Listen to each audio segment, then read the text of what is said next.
What's up, YouTube? HairgelGravel here with the 4th episode of the NAMBLA-X Stream Destroyer.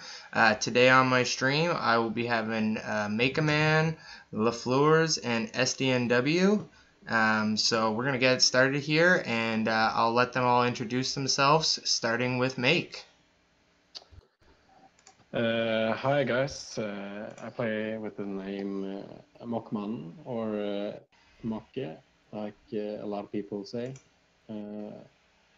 I finished season 2 at rank 35, I believe, and I usually hover around the 20s, 30s, 40s.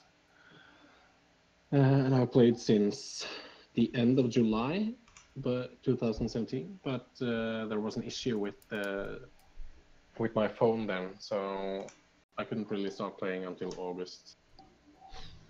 I think I'll pass it along to the next person now. All right, we'll head on over to Lefours. Since the end of July. What's up, everybody? Lefours here, playing out of Canada, Toronto, Ontario. Season 1 was a good one for me. I'd like to mention I was 18th, because season 2 I ended up 18th or something like that. A lot of the problems with losing rank with a disconnect before the match started really had it hard to climb back, but I think they've patched that since, and currently sitting somewhere like 80. So yeah, an Elder in NAMBLA, and currently having a great time with the game. Awesome. And we also have SDNW for the 2nd episode here, so I'll let him introduce himself. Hey, what's up, everybody? SDNW here.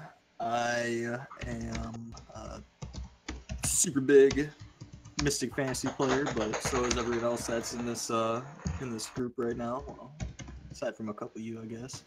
But yeah, y'all know me. I have a YouTube channel, Twitch stream. I haven't been as active as I would like to lately, but you know, life gets in the way, so not much to say about me. So Elder, NAMBLA, good stuff.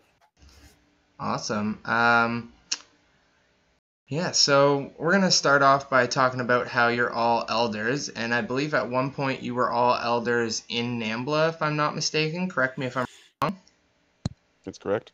All right, so what has that experience been like for each of you? Like, what do you guys, how do you guys like being elders in a team right now? I'll take the helm. Since I started with the introduction. I played Cool. with We'll many keep of the it guys cycle. in NAMBLA since soft launch, and I was also one of the first members in the team.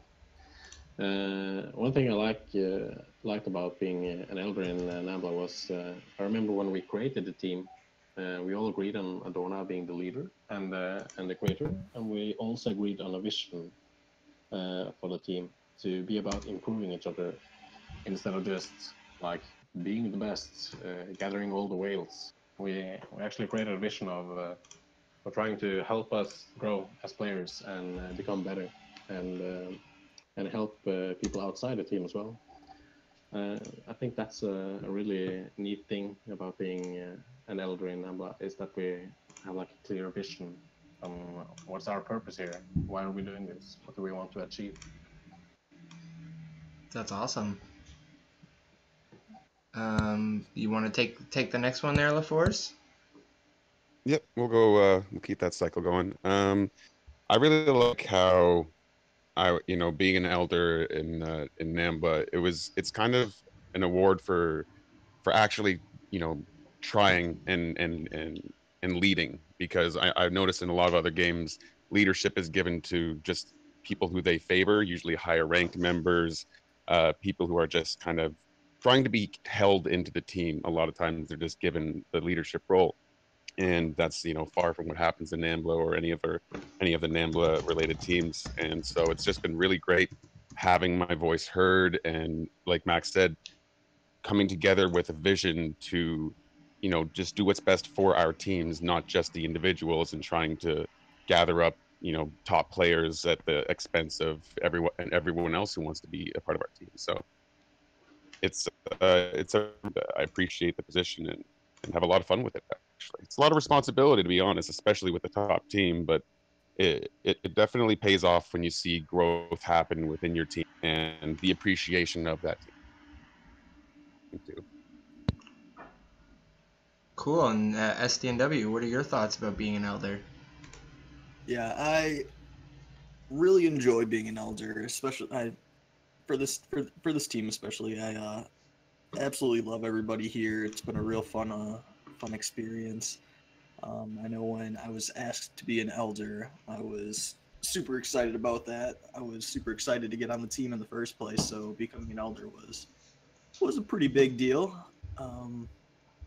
Yeah, I think Lefours and Mac nailed it pretty well, so good. Awesome. Do any of you guys have any advice for elders or team leaders on other teams in the community? And again, we'll keep that cycle and start off with Mac. One thing that I feel is vital as a team leader or an elder is that you make sure that you don't miss out on any potentially great input from all your teammates. You have like 50 team members, and if you just run like a solo style, let me control everything, I decide, you listen, top-down management, I think you're going to miss out on a lot of great input and great ideas. So making sure that your members got a way to communicate their potentially good ideas or ways to improve what a team should be doing differently. I think that's the best way that you can make sure that your team continues to grow and continues to succeed. Right. Another thing that I have felt myself lately with all the bugs in the game, I think it's really important to find different ways to give your teammates a reason to stick around and not just leave the game altogether. So try to create a great community. Try to come up with some other stuff to talk about with your team members. Not just like don't focus everything on the game, because if the game sucks, then you'll lose your team pretty quickly. Yeah, absolutely. How about you, Lefours? You got any advice for other team leaders? Absolutely, Max, right on the money there. Communication is absolutely vital, and making sure everyone's heard and making sure that you're not overlooking any viewpoints is really, really crucial, because, you know, as soundproof as any plan can be for any sort of strategy, whether it's donation related or even team management, you know, moving people, it's really, you know, imperative that you don't overlook things and end up having to take back steps to try to undo the wrong that was done. So you know, all elders should focus on communication, but also I guess being great support. I mean, with the system that they have in place as donations, and as well just having 50 members, it's really important to keep the mentality of supporting your team kind of first, and, you know, kind of progressing yourself at the same time. Like, don't shoot yourself in the foot, but I find it really helps when the leadership is taking the initiative as far as leading the example of being selfless with donations in particular. Cool. And SDNW, do you have any advice for other elders or team leaders? Sure, yeah. I think maintaining a good Discord is absolutely huge. I can't imagine playing this game, honestly, without the community that's involved around it, and I think Discord really brings that out. So I know Mac was talking about the community aspect a lot. Yeah, I don't have too terribly much, man. Sorry. It's all right, no worries. I kind of wanted to add one thing too. What I found, you know, personally, it's positivity really pays off. And personally, like, I've been a rage gamer a lot in my life, and you know, struggle with a lot of the imbalance and a lot of the things that, you know, Red Links has done improperly or taken a lot of time to correct. But in Discord, in game chat, is so beneficial to keep a positive attitude when addressing any of those issues, because it can be so toxic and it can spread like wildfire when one person starts to badmouth even a certain play style. All of a sudden, everybody in the team who has that similar play style feels, you know, offended. And it's, you know, you don't want to have people stifled or like have them feel like they're being censored, but you also don't want to have people feeling offended. So you have to find that balance and kind of support that as best as possible. Absolutely, I completely agree. You're more than welcome to have those intelligent conversations, around those touchy subjects.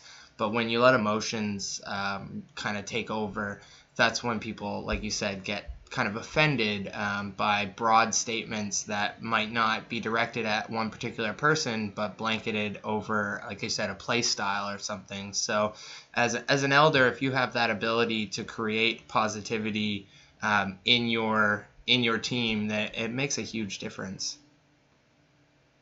Yeah, and in-game chat helps, but like SDNW said, Discord, or I guess some people use Line, but personally Discord seems to be a really, really helpful tool to organize your chats and have different angles communicated at the same time. Like we have in our Discord, we have a channel specifically for sweet loot. So, our general chat isn't flooded with a bunch of legendary picks, which we appreciate, but maybe not to be the first thing we see when we jump into our chats, kind of thing.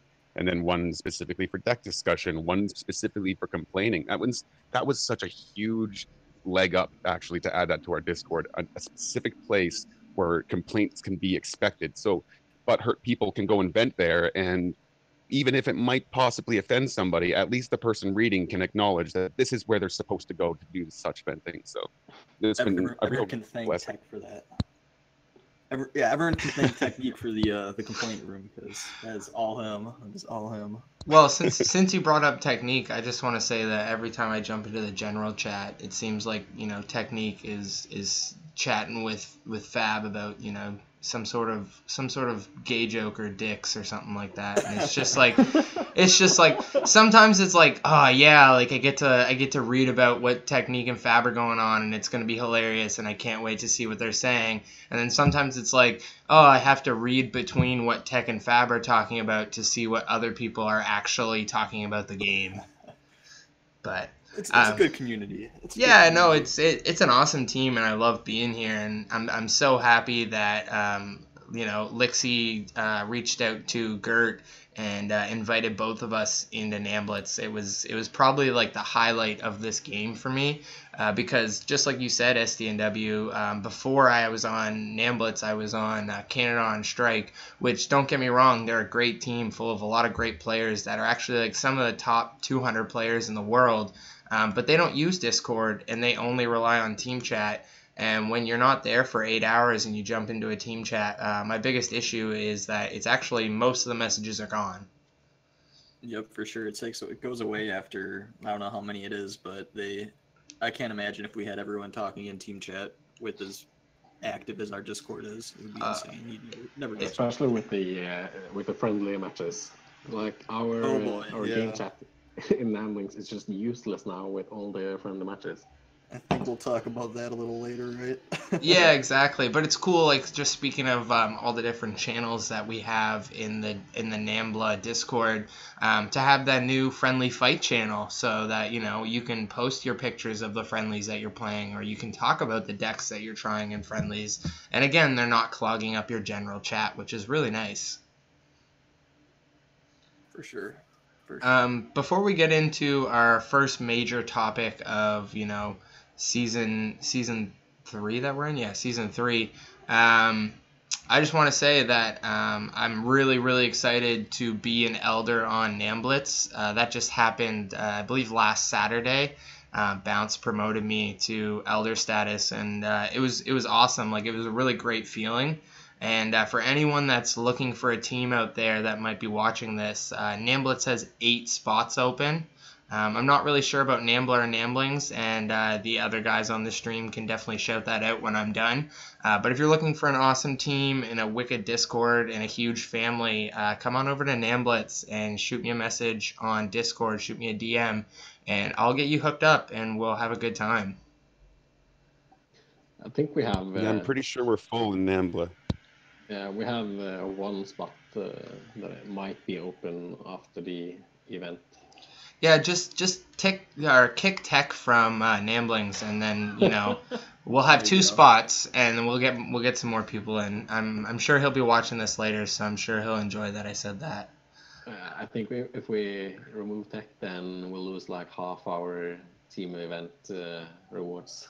Well, yeah, that's only because he has 3 counts in your team. So, and he literally posts pictures about how all 3 of his accounts make podium for donations every single week. Like, it's crazy. But he's an awesome active player, and I love having him. And one day I'm gonna have him and Fabian are gonna be on my stream together, and I might just have the 2 of them on because I don't know if I could handle a 3rd person with them. So getting into season 3 here, we're just going to touch on this topic lightly because it's been actually a recurring topic on my show for like the past 3 weeks.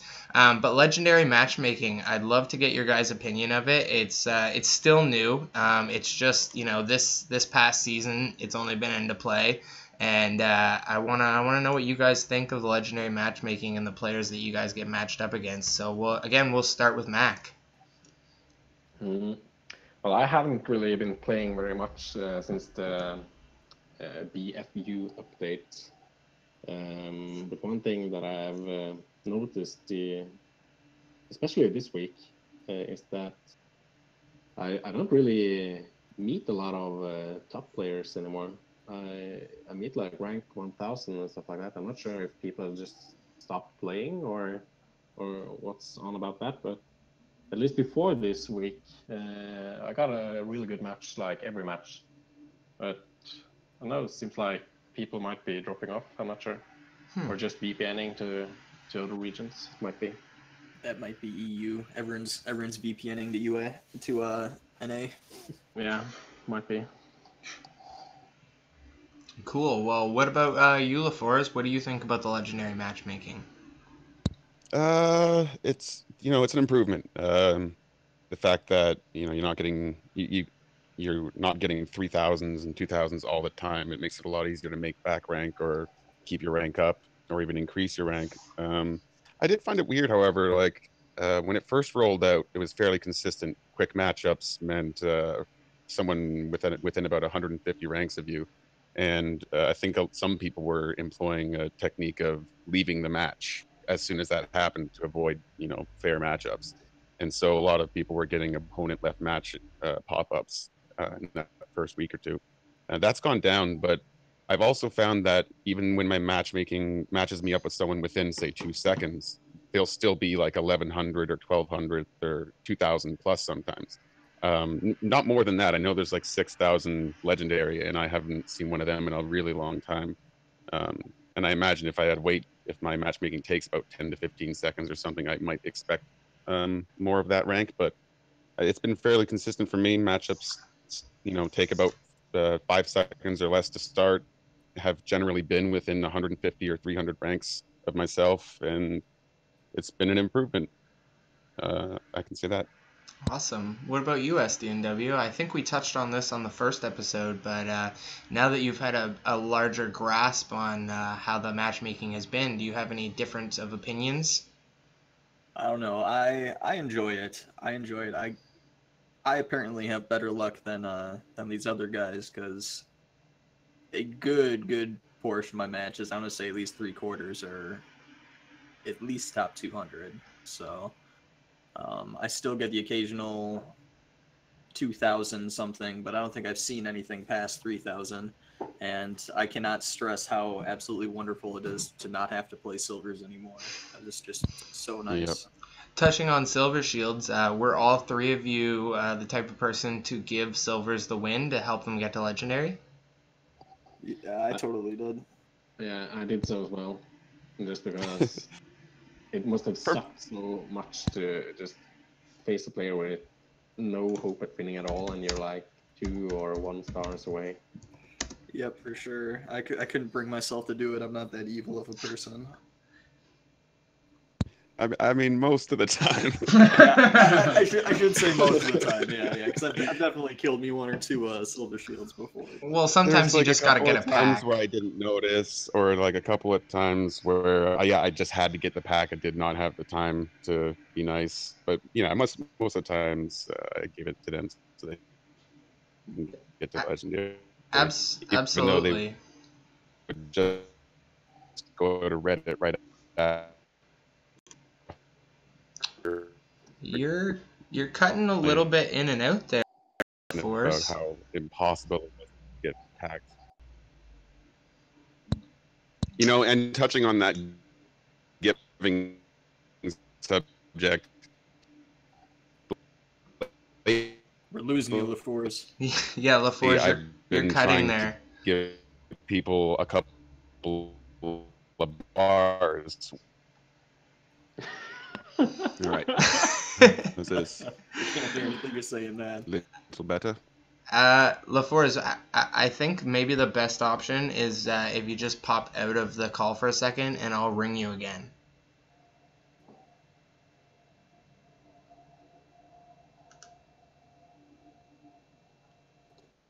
Maybe not. Maybe he can't hear you. Say, can you hear us, Lefours? I can hear you now. Yeah. Okay. Cut out for Yeah, about 10 seconds there. You were cutting in and out on our end, so we were having an issue there. All right. Sorry about that. It's all good. I was talking about giving this silver shield wins. And so lately, new 5-bar 5 phone system. I've been trying to give people a couple of bars when I'm like taking them over fairly easily. But I've had a couple where I give them the bars and then they try to steal the win after I give them 2 bars when I was clearly about to decimate them, other than 1 bar every now and then. I've had the same thing happen. It's so hard to play Mystic Fantasy. It's like, oh man, I'm really good at stalling. It is. I'm not good at taking a bar. There's been a couple of draws too where like they fought enough to the point where I couldn't even take the win at that point. They're just like farting at me and laughing. I've had the same thing happen. I think one of my biggest issues with legendary matchmaking sometimes is obviously being a player in around the 1000 rank. When I play like a top player, a top 200 player, they're obviously going to beat me. Their deck is just that much better than mine. So, I do the double fart sometimes, and, I drop the assassin at the top after they've made that first push, and then they body block me. And at that point, it's just, okay, now I'm going to go try hard. Like, fuck you guys. Like, you're just being a dick. Like, you're not even going to give me 1 bar. Yeah, so we like to have fun sometimes, Yeah, and like a lot of the times I like to be try hard too, because that's the whole point of the game is you want to see who's got the better deck. But sometimes there's just the point where it's like, okay, obviously you're gonna win. I understand that. I'm not even gonna try. So if you could just give me 1 bar, I would much appreciate it. Yeah, if I'm at the point where I'm actually able to take 2 bars off of someone, then I'll usually give them a bar or 2. And yeah, like Lefours said, they're usually good about it, but every now and then you get the ones that are like, "Hey, I think I'm just gonna go ahead and try to steal a win off of this." It's like, why, man? Why are you such an asshole? Yeah, why do you gotta be like that? On the other scale too, when I match with somebody who's like HairgelGravel said, if I match with someone who's definitely gonna beat me, say for instance Slavius. Notice the majority of people like Slavius will actually give you the bar or 2. I've met very, very seldom people that are Lefours, I think you have to jump in and out of the bar. They're about to steam roll you. Lefours, you definitely got to leave the call for a second and come back. Couple. The mass majority are. Lefours, stop talking. I'm appreciative when you get. Stop talking. Because you're going to give them Can you not 3 hear us bars, for us? right? And if you fight the whole way, maybe they take 1, maybe they take 2. Yeah, totally, Lefours. Okay, Lefours, before you get going again, the next time that you're cutting it out, I think all you have to do is just leave the call and come back in. Oh, there he goes. There we go. There we go. I have actually burned myself once on giving 2 bars. After I had taken 2 bars from the opponent, and then I just like spammed good game and just threw some spells on the ground. And the opponent, he was like using the king emote and thanks and stuff like that. And when I placed my units, take the last bar, he spawned a cyborg Kenny, rats and stuff like that, and used hyper rev. And I was like, oh my fucking god. Luckily for me, I had a fireball in my hand then, and of course I managed to miss the cyborg, but I actually managed to get the bar in time. But Nice. after that, I was very like timid when it came to 2 bars. So I just started. That's how I feel too. That's how I feel too. Unless I'm certain that they're being cool about it, I'll just do 1 bar. Good enough. Yeah, it's hard to tell sometimes, and you don't want that person to destroy your rank just because you're trying to be a nice guy. So, Absolutely. Yeah, there's no point, and like I said, sometimes you just gotta be try hard and just go for the win and get it. But just want to touch on one more thing before we change topics, because I wasn't even expecting to be this long on legendary matchmaking. But actually, most of you guys touched on the fact, except for SDNW, that you end up playing guys in like above 1000 rank, and I think the issue with that is I think their matchmaking looks at rank first and then looks at new kid level second, and I think a lot of people now are sitting around new kid level 15, 16, and that's kind of, from my perspective, that's kind of like 2000 to like 800 now is new kids that are level 14, 15, 16 that have all level 5 cards, and they're just pushing up. So that could be a possibility of why Mac and Lefours are hitting those 1500s and whatnot. And I'm sure they're still not challenging opponents in that sense, but for me they were. So that's kind of my 2 cents. Well, and I get the 11 and 1200s, but not very often. Like I'd say less than 10% of the time. It struck me that it was weird that it would give them took 3 seconds to matchmake. Yeah. So we'll move on to the next topic. So this weekend's event is here, and when I kind of did up my topic sheet, I wasn't really sure what the event was going to bring, and we didn't have any information in our YouTube Discord. But now we know that it's a Material Mania event again. I haven't played any matches, but maybe you guys have. What is your opinion so far on the Material Mania event? Like the last event, I didn't really get much of anything except sci-fi materials.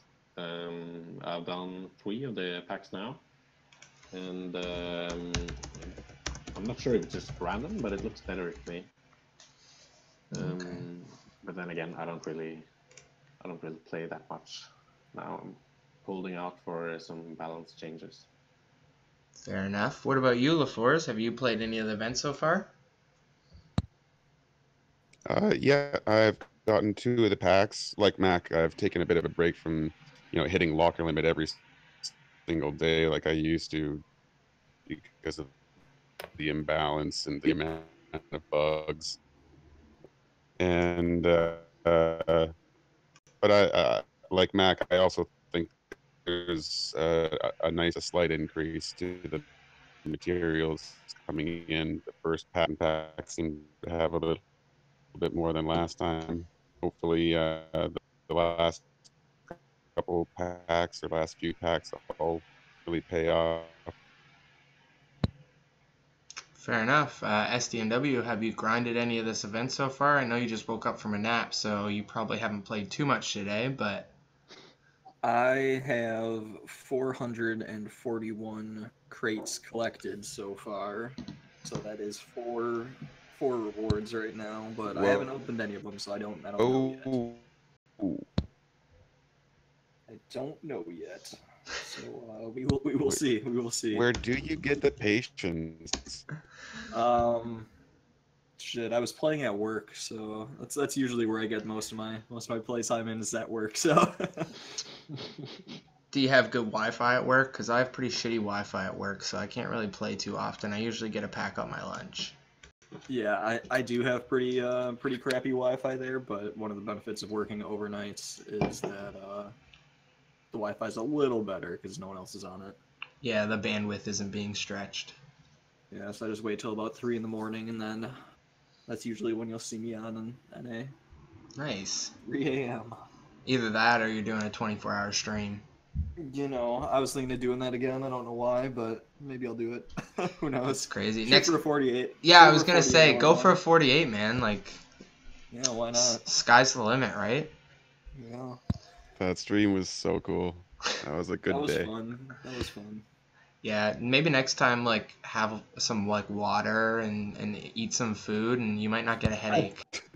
I was eating. I was eating a little bit. It must be hard. Like, it must be hard to, like, have meals actually, you know, while you're streaming.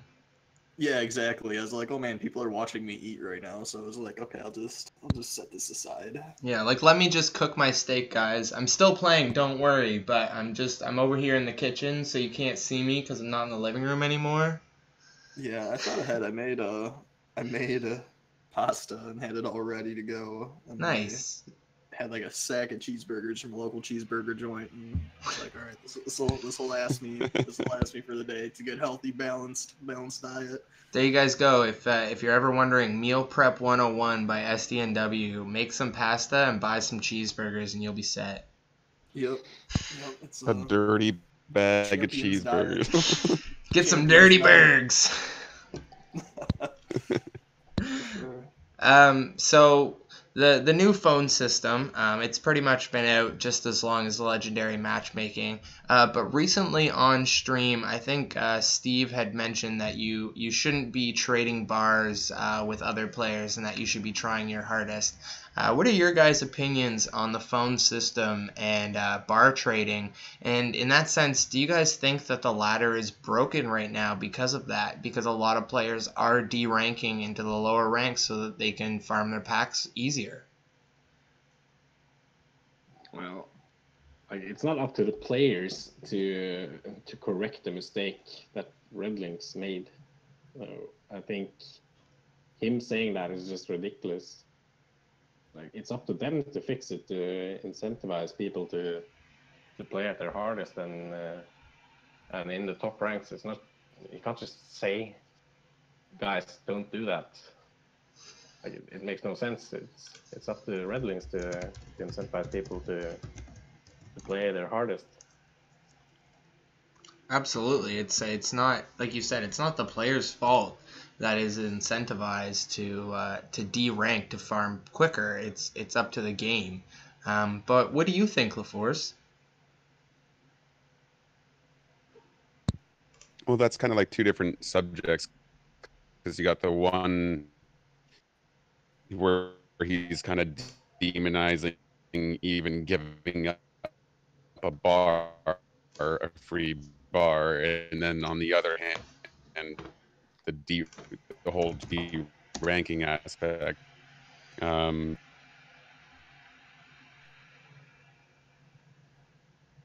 I considering the whole aspect of the five phones, that even when you lose progress, you'd think that it wouldn't be demon on progress womping. But also D-ranking likely need to be upper incentivized. Yeah, I think that D-ranking if you're not going to incentivize it, you should at least build a structure around not being able to derank. So in Silver Shield, you can derank, but only to a certain point, because there's like a barrier at level 20 or rank 20 and at rank 35. So I don't know how they would do that, because it would be really difficult to do in the legendary ladder, because unfortunately when somebody moves up, somebody has to move down. But I just don't know what they can do to fix it. I don't know. What do you think, SDNW? Yeah, I don't think there's much they can do to really fix deranking. I think you, unless you employ some sort of like ban system, Overwatch comes to mind, because I know a lot of top players would sit there and just throw games over and over again until they got down to like bronze level, and then would just do like a stream and just go all the way back up and get tons of viewers for it. But that's a team-based game, and you were hurting opponent or hurting teammates there. And with the, I don't know. I don't think deranking, at least in Legends, is that big of a deal. I guess I shouldn't say that though, because I don't know. I don't run into people down there, and there aren't many people that are like above me rank wise that I have to like worry about that with. But yeah, I don't know. Is it a big problem? Do you run into a lot of people like in the thousands that are clearly not supposed to be there? No, I don't find that to be the big issue. But I know that there's a player on NAMBLINGS, and they'll be not named here in this stream, but they've deranked pretty far down, and what they've said is, and they were pretty high up. They were definitely a top 500 player, and what their opinion is that they've actually run in to quite a few top 500 players down in the 6,000 ranks. So in that sense, there are a lot of people deranking in this game right now. So how do you fix it? And if you do fix it, do you lose those players from the game completely that just want to farm their packs because maybe they don't want to put the money? Yeah, Well, it's hard to say. like SD said, like huge impactful problem, but I just thought of kind of a good idea. They increase the number of cards and the coins and materials you get as you increase your rank going up to legendary, remember? Yeah. And then when you get to legendary, it's kind of just flat. What if they increased the drop rates ever so slightly, the better rank you are? Is that what they're doing with the locker Would that system? hurt the drops so much? I don't know. But, considering that you already get, you still get legendaries when you're, regardless of what rank you are, from the packs on their own RNG basis. I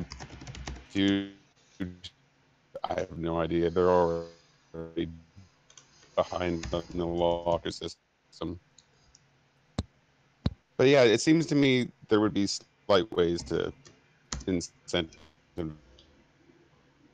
Yeah, the incentive needs to be put in place, get people to wanna stay up there. I think as far as the phone trading goes, I don't think they should have implemented getting bars for losses. I think that helps with people who run into those derankers and stuff like that they can maybe get a bar out of it or something. But I think by adding that in, they just kind of like sealed their fate. How are you going to stop people from being nice to each other and helping each other out? It's like the game, it's like the players versus the the devs there. I understand why the devs don't want it, but I mean, it's a positive for all the players, really. Yeah. So why wouldn't the players do it? Absolutely, and if you're a player that wants to grind locker limit, because right now, other than PvP refreshes, lockers are the only way to get loot, why wouldn't you derank? You can get your locker limit a lot faster. Yeah. But I think that's enough talking about the phone system. It's been covered a few weeks now, so I don't want to stay too much on it. But let's talk about balance in the game, or as Lefours put it, imbalance per se. I know there's a couple themes out there that people are a little sore over, and I think a good one to start with is sci-fi right now. And do you guys think that sci-fi is OP? I guess we'll turn it over to Mac. Well, I have been saying that sci-fi is overpowered ever since soft launch, actually, even with the Purify being so strong back then. And the only reason that I went Mystic at all in soft launch was because I kept running into people playing Marine Craig, who can glide, and Lightning Bolt, and then used Poison and Alien Queen Red to defend, and they never left the fucking home field. So I just felt that I had to either join the dark side or play the only real counter to it, which was Mystic. And then Redlings decides to just destroy Purify and Mystic in general, I feel like, and also release an epic card, Marcus, and have all these great packs and offers for Marcus. So now the problem is even bigger, because now I meet people using Marine Craig and Marcus and just never leave home field because they defend with Poison. So what I did was I made a deck for a top 10 player with the Marine Craig, Marcus, Poison to defend Alien Queen Red and stuff like that. And I just wanted to see, okay, is this deck viable to reach like top 10, top 5, even maybe rank 1? And he climbed from top 30 to top 10 in like a few days. So maybe the devs will look at this and see like, oh shit, this is extremely boring to play against because you can't really do anything. And this entire playstyle just invites people to not make any tactical judgments while they play. It's just place down this card, it deals X amount of damage to the enemy new kid. If you do this 5 times, you won the game. Congratulations. You didn't even have to care about unit placement. You can just spawn, win. So yeah, I think sci-fi is overpowered, and I think it has been for a very long time. It's just that with the Purify, at least there was a counter, and if enough people play this counter, then sci-fi won't be running rampant, because they will actually have the risk to run into people running Mystic. So with Mystic dead, in my opinion, I think Mystic can still work out great with sci-fi or adventure, but Mystic Fantasy, I wouldn't recommend that anybody use it at all. I use it and I dropped from rank 12 to rank 80 after a big update. And then I swapped over to my old adventure deck, which was at level 4, and climbed back to rank 27. Then I swapped back to Mystic Fantasy again because I thought adventure was boring as hell to play. And now I don't really play much. I'm just waiting for some balance. Fair enough. I know that unfortunately with the Mystic nerf, it hurt a lot of players. But we've got Gert in here talking about how someone purified his poison very well today. So I don't know if it's still a completely viable option, but there's still definitely people playing it. Lefours, what do you think about the balance and the imbalance? I know that it was kind of your topic to add to the stream here, so I'm sure you have a lot to say about it.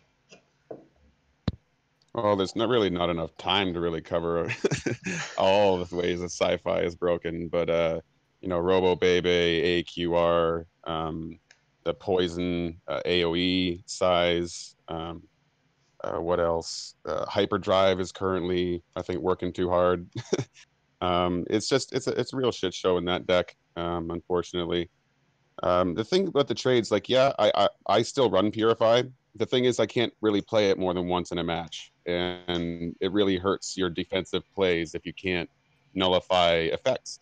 And what people forgot, I think, with that whole balance to 2 energy is that you know, even at 1 energy, if you cycle through it, you're still throwing 1 energy away. So if I cycled through Purify at the beginning of a match and then played Zen, because I got Zen magically, that's a 4-cost Zen. That's not nothing. And people kind of just threw that under the carpet and decided to ignore it. And as well, at 2 energy, you can still get a good trade now if you're trading it for an AQR poison, for example. But if someone poisons you with the poison effect, the poison spell, good luck getting a positive energy exchange with throwing away 2 energy to counter that. It's going to be pretty much impossible. Balanced, in order for balance to be needed, they're going to have to actually listen to the community, I think. I really don't have much faith in their team and their testing abilities. So I'm really hoping that they get more in connection with, I guess the YouTubers to start, but even I know a lot of the YouTubers don't go Mystic Fantasy or kind of buy into Red Links regardless of what they're doing. So it's just, I think they need to get their finger on the pulse better in order to balance more. And I don't know, fingers crossed they do Purify and Powerbind justice, but, you know, I'm not holding my breath. Yeah, absolutely. I think they're probably going to end up keeping the cost of Purify and Powerbind the same, and Most likely. Yeah, and just kind of buff the cards themselves, which honestly it won't be the worst thing, but at the same time it won't be the best thing. SDNW, do you have any thoughts on the balance of the game right at the moment? Yeah, it's definitely a sci-fi meta and incoming Robo Bebe meta, especially with her being available again in packs. I think we're going to see a lot of level 5s. I've also seen in the top 30, people running level 4 Robo Bebe to great success. So that's kind of a testament for how overpowered she is. I don't know, piggybacking onto what Lefours said, I don't know the balance team is thinking if they're actually playtesting these cards or not, or what they consider to be a good state of balance to keep things in, but I could have told you by looking at just her ability that she was going to be strong unless they slowed her attack speed or that made the amount virtually negligible, but now you get 1 kill with her and she's already going off the rails. Plus, she does so much damage just on her base attack. Plus, she's a 3-cost card. Plus, she's common, so it's a mess. It's a mess. Poison is just a nightmare right now. The range and the cost being nerfed on Purify really mean that Poison is able to just run rampant. Before, sci-fi was really good before. Like, people didn't give, like Max said, people didn't give sci-fi enough credit, because even with Purify running around, being 1 cost and being almost a global card, you still couldn't take care of an Alien Clyde into a Poison, into Mind Control, into a AQR. You would still have to throw away cards. So excuse me. But yeah, it's really Poison's meta right now, no doubt about it. Absolutely. Well, and to build off of that, like, it's not just Poison too. Like, again, like both of you guys said, there's so many effects coming out of sci-fi: hyperdrive and freezing and poison and mind control. Purify was 1 card for all of those things. So now even freeze is having its heyday right now because no one's rocking Purify, and even if they are, good luck getting a good energy exchange out of purifying freeze. It's going to be impossible, and it's just untamed. They really do need to bring Purify back down to 1 and give it a better range. Maybe not the old AoE, but maybe I really didn't see much imbalance from it. The people that were complaining about imbalance from Purify weren't using strategy to their advantage. Same here, they were playing things too close together or playing them in an improper sequence and then blaming Purify for being a good defensive card. It was absolute hogwash. No, absolutely, I agree with you there. I know for me, when I played my sci-fi deck, I used to run Alien Clyde, AQR, and Poison. And since Purify actually dropped Poison because it was underleveled, But the point of running all 3 with Purify in there is you're making your opponent cycle through Purify as much as possible. And it makes them have to choose, what am I going to Purify? Well, he played Alien Glide, so what other poison cards does he have in his deck? Should I save Purify, or should I save this card that he's already poisoned for almost probably 700 damage by the end of the timer? And there's no guarantee of getting Purify when you need it either. So the more you make somebody have to Purify, the more they're relying on RNG to even be able to counter it at all. Yeah, absolutely. Just to touch on Robo Bebe a bit, and I don't want to stay here very long because I talked about her a lot last week. I threw her up on the stream screen here, and this is the level 5 that I ran during the time when I was given a level 5 by the devs to make content. And she is way stronger than any other range card that I run in my deck, especially common. At level 4, she's in my deck right now at level 4, 35 out of 40 upgrades, and she's already stronger than my level 5, 46 out of 55 upgrades Gunslinger Kyle, and I know she's stronger than my maxed out level 4 Angel Wendy, and I think there's another card than she's stronger that's in level 5 as well. So just looking at a level 5 Robo Bebe, like 285 health. Most ranged units, unless you're talking about a Timmy, are sitting around 198 to 205 health at level 5. So the fact that she's got 80 more health and probably 10 to 12 more damage, plus her ability, makes her a very, very strong card. Absolutely. She's easily one of the strongest cards. One of the strongest cards in the game right now. No doubt about it. Don't let her get near your rats. Holy crap. Yeah. I think 2 great ways they can balance her would either be, one, the simplest way is to just raise her to 4 cost. I think she'd still be a great card at 4 cost, still widely used, but far easier to manage. Or give her ability a duration. Maybe she speeds up for 3 seconds and then stops. Boom. I'm better than the devs. Then she would be closer to Gunslinger Kyle in that sense, and having her effect on a timer. But then would her effects still stack very well? Because by the time you got your second stack, the first one would probably be gone, so you'd be more or less trying to keep that first stack over and over, which is still fast, don't get me wrong. But I definitely agree with your first suggestion that a level or a 4 energy Robo Bebe would be much, much more efficient to play against. And as far as I'm concerned, all the other Bebe cards are 4 energy, so I thought they were going to kind of keep that rolling. I'm not too sure why they didn't. Yeah, if you compare her to the other Bebes, especially being a legendary and a rare for Medusa and Buccaneer respectively, it's absurd. It's absurd that she's 3 cost and a common. It's absolutely crazy. Yeah, it's pretty insane if you compare her with Buccaneer, because Buccaneer's ability is that she increases her attack damage, but in fact Robo Bebe gets so much higher DPS than Buccaneer Bebe. So she's rare and she costs 4, so why on earth would you run Buccaneer Bebe instead of Robo Bebe? Absolutely. There's just so much you can do with sci-fi in general right now that it's just such a you could probably run sci-fi only and be real successful. I'm sure.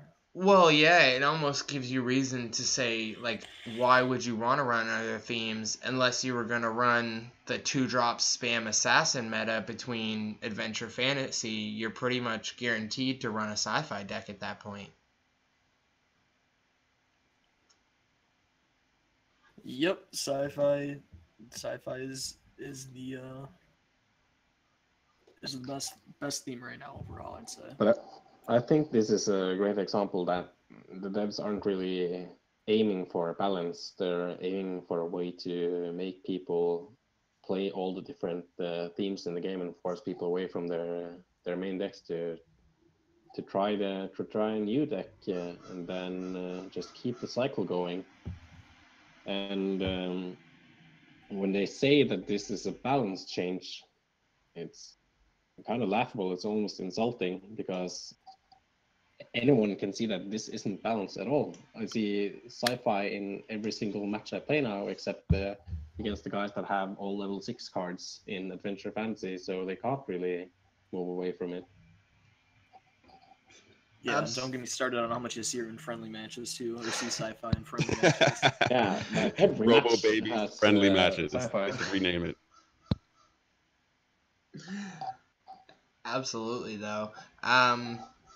Yeah, like there's not much more to say about that, but I definitely agree with you, Mac. I think the concept right now of balance changes, and I kind of quoted my fingers there, not that anyone could see it, is that they're pushing you to play different themes, and to stay away from your original theme, so that maybe that you don't get to level 7s too quickly, and they don't have to raise level caps, or I'm not really sure the reasoning behind it. But yeah, it definitely feels that way. You know, at first it was kind of Mystic, dominated for a little while, and then you know they nerfed it, and then so Sci-Fi is dominating. So then next maybe Sci-Fi is gonna get nerfed, and you know Adventure and Fantasy cards are gonna be the end all be all again, and then you know maybe Adventure gets a nerf, and everyone starts playing Fantasy, and they just keep cycling over and over, like you said. Mm. Are there any personal changes that either all three of you guys would like to see to the game? And by personal changes, I mean, you know, something that you might want to see that the devs might not be looking at, other than, you know, balance changes that we've been talking about. Maybe there's cards you want to see come into the game. Maybe there's a new game mode that, you know, they haven't thought of. So I'd like to get your take on that. And again, we'll start with Mac. What personal changes would you like to see? I would nerf absolutely all unit upgrades, so the playing field between a new player and like a player that has played this game for months is much more even. So you can use like a level 1 card against a guy with level 4 cards. Nerf all unit upgrades, nerf all new kid upgrades. I don't really see why there should be an uneven playing field at all. That's for money. It's for money. Yeah, exactly. That's like a personal change. Well, it doesn't take that long to get to level 4 maxed people. I mean, mats wise, definitely, but like copies wise, I mean, you put some time into the game for about 2 months, you should be, I think, around at level 4. Yeah, like we're seeing a lot of thousands of people in Legends now with level 5s. So I don't know, but man. why should the level 5 card be so much stronger than the level 1? Why should a level 6 card be so much stronger than a level 5? Well, because of the mats we friggin' put into it and the mats we had to farm to do so. But I mean, to your argument, for sure, if they lowered all those bars, it would be a heck of a lot easier to shift our decks when they decide to quote unquote balance everything and change the meta completely. Yeah, exactly. And like, I would also love if they lowered all the upgrade costs. I've been telling Redlings that I would love if they, instead of like giving huge buffs to a few legendaries, epics, stuff like that, just please make the cards more available. Nerf all, or lower all the upgrade costs. Make people like get an epic up level 5 instead of having like an epic level 3 killing a level 5 common. Just make them much more easier to obtain and upgrade and use. It would make it so much easier for them to balance as well. Yeah, absolutely. Is there any other changes you'd like to make there, Mac? Yeah, I would also remove or just like change all board wipe cards and insta kill cards. Like, imagine if, I'm not sure if you remember it, but Arrow Storm in low rated games are like Alien Queen Red is in high rated games. It's just so fucking boring to play against.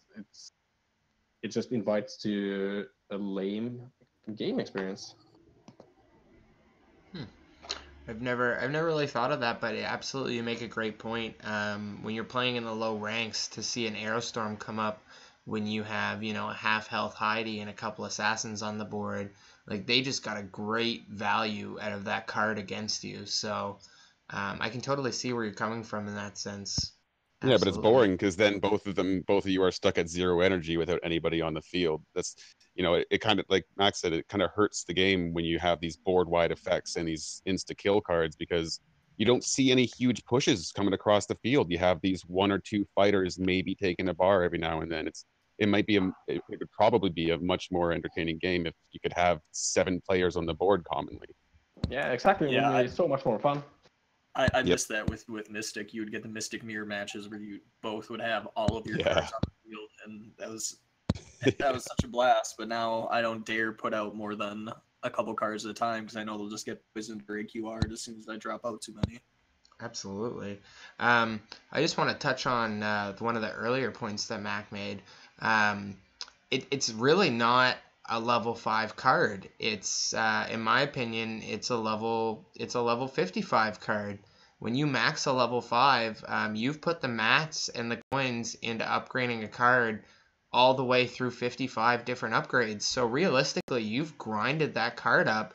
And if you compare it to something like even World of Warcraft, for say, to get up to, you know, a max level character, and I never played World of Warcraft, but I know that it takes a long time to upgrade a character to one of the top levels, and that's what you're doing for your whole deck. So realistically, it really is a grind. Yeah, and absolutely. I've played a lot of like Age of Empires, Civilization, Total War, games like that, where when I'm up against a player, we have access to exactly the same types of, like we're playing on an even field. I don't have stronger units than my opponent. It comes down to like skill and tactics. And I don't see why, let's say a great player just joins the game today and he used like maybe a couple of weeks to get the hang of it. And there's no way that he can beat me because I'll play the game for months. Yeah. Like I would have loved it to see like all the great players that might be down there, but just gives up the game because it's so fucking tedious to grind for months before you can play against the, let's call them top guys. Absolutely. It is a grind for sure. But Lefours, do you have any personal changes other than max changes that you would like to see? Yeah, I've got a couple of superficial things that I've kind of brought up on Reddit a few times since I've uninstalled Reddit because of how useless any comments made in it are. But I would really like to do, you know how when you're in the match, you have all the emotes, to the choices of face emotes, and they're all Cartman's face. I'd like to have different South Park characters like Randy and Butters and Stan and Kyle. Like, it seems like a really small amount of programming needed to do so, but maybe the voices for their laughter or whatever, it would be too much. I don't know, but I'd like for them to add that, because I'd even pay like $5 or whatever to have a premium, you know, emoticon set of emoticons. I would be all over that. That's awesome. Yeah, that is there's so many little things like that they could do that I would really like them to take, you know, the extra 10 minutes to do it, to really improve the little things of the game, you know. And that's, you know, and I've been saying this for a while through, you know, most chats. I would really prefer them to stop releasing anything. No new cards, no events even. Stop the events. I want them to balance things and finish patching the bugs. There really needs to be nothing else done until that point, because it's just a slap in the face to try to make money off of all of us, all the masses, the players of the game, while they're not giving us the proper game itself. They haven't given it to us in a balanced, proper, stable format.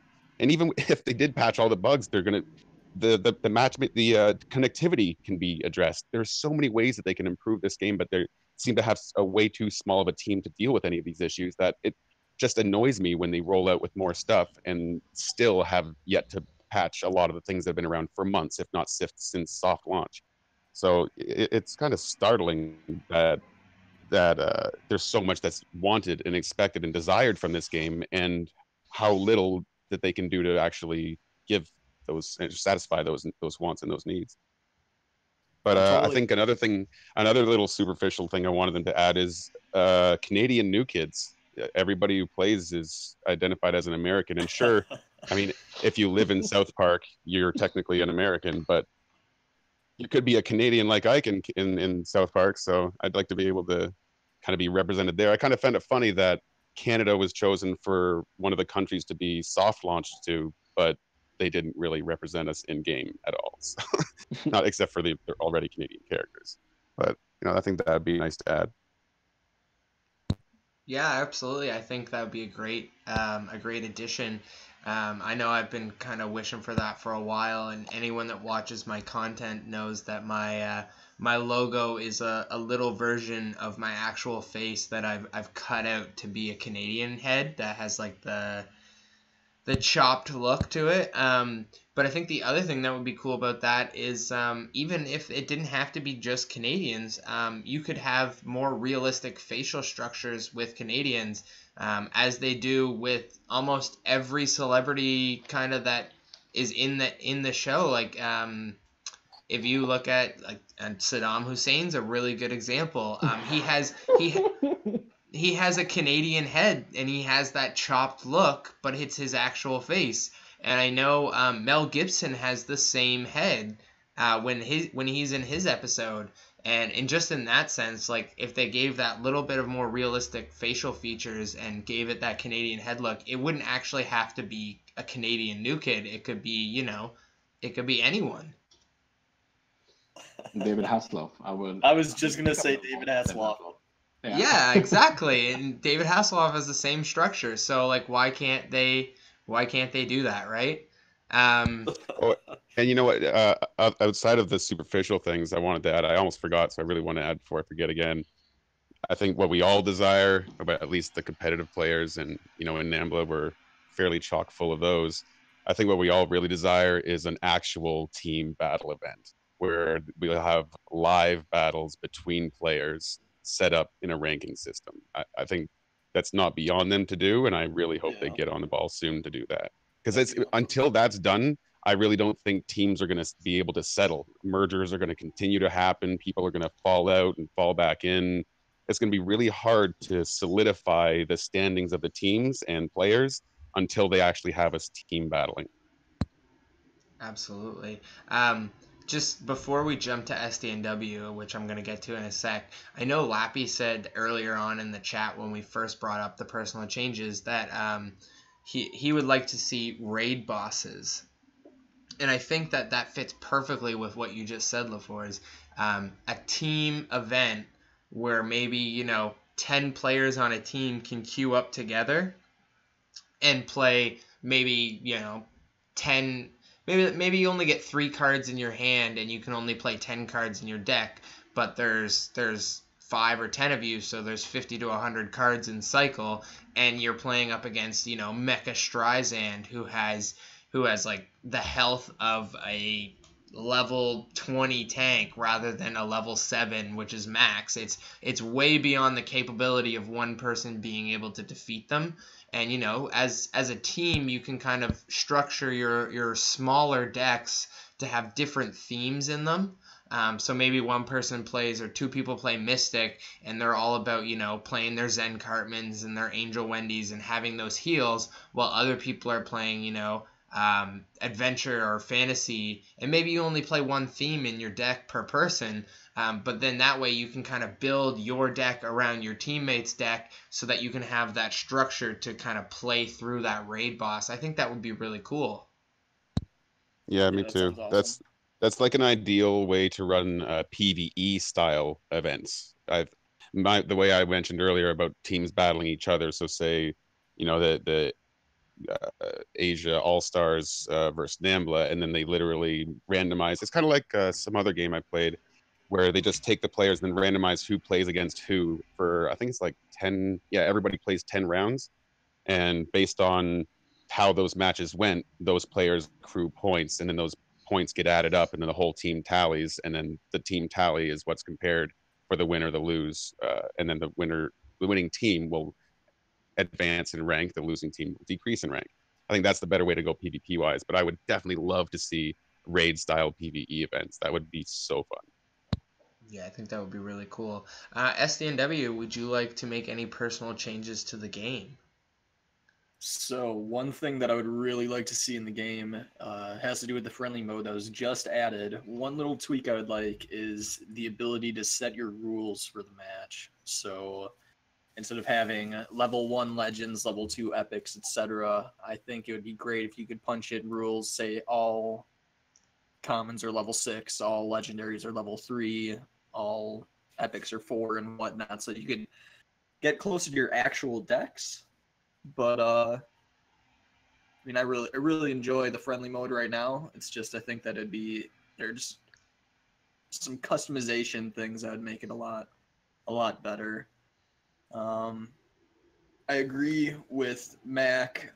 I think he said that he would like the removal of all board-wide cards. I think that's a solid idea that would really help with strategy and stuff like that.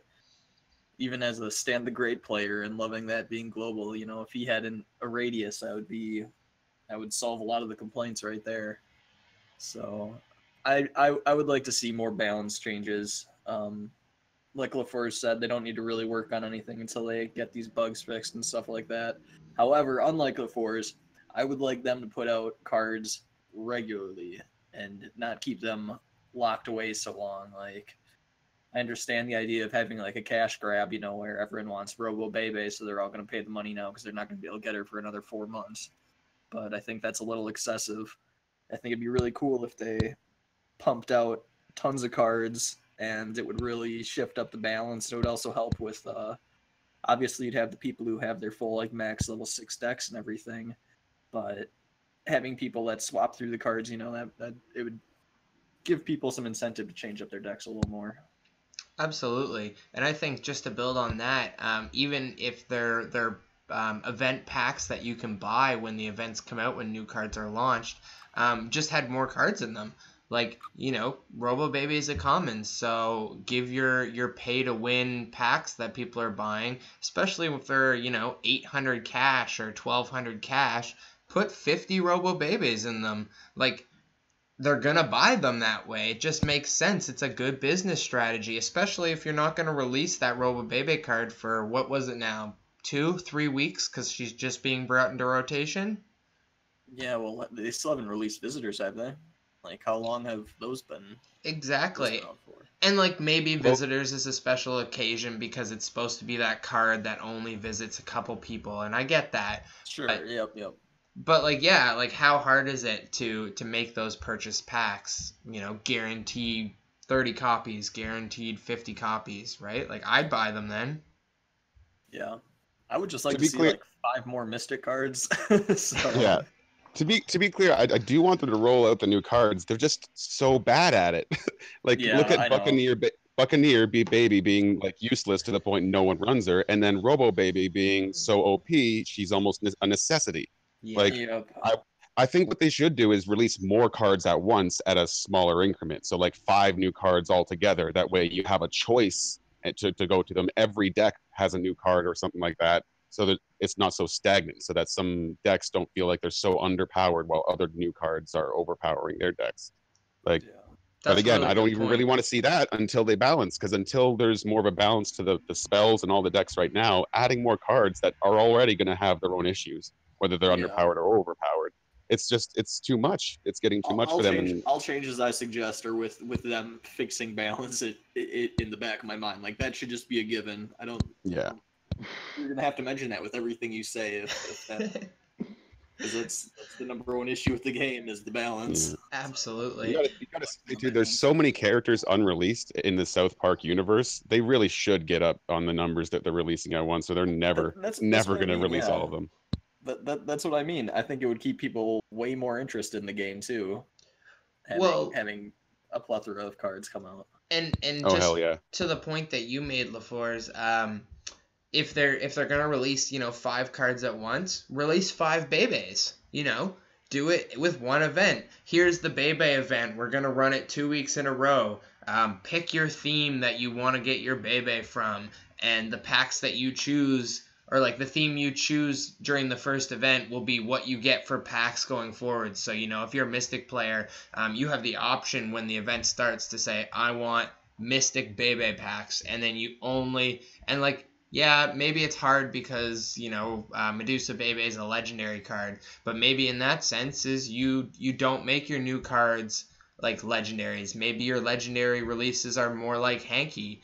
And then, you know, Bebe's are all rares and commons. So when I go into the event, I can say, oh, well, I play adventure and sci-fi, so now I have to make the choice. Which Bebe do I want to collect? Do I want to collect Buccaneer or do I want to collect Robo?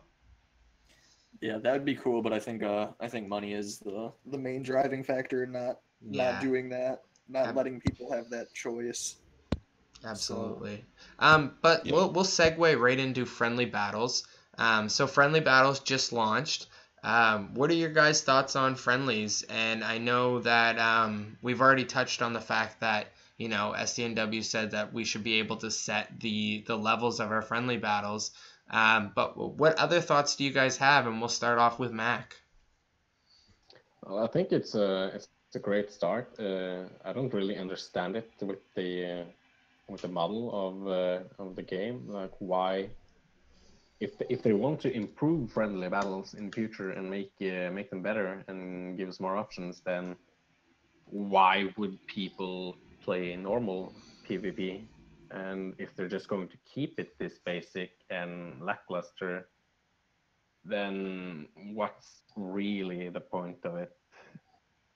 Like, why do we have friendly battles then if they're going to be kept like at this level for the rest of the game? So yeah, they definitely need to be able to.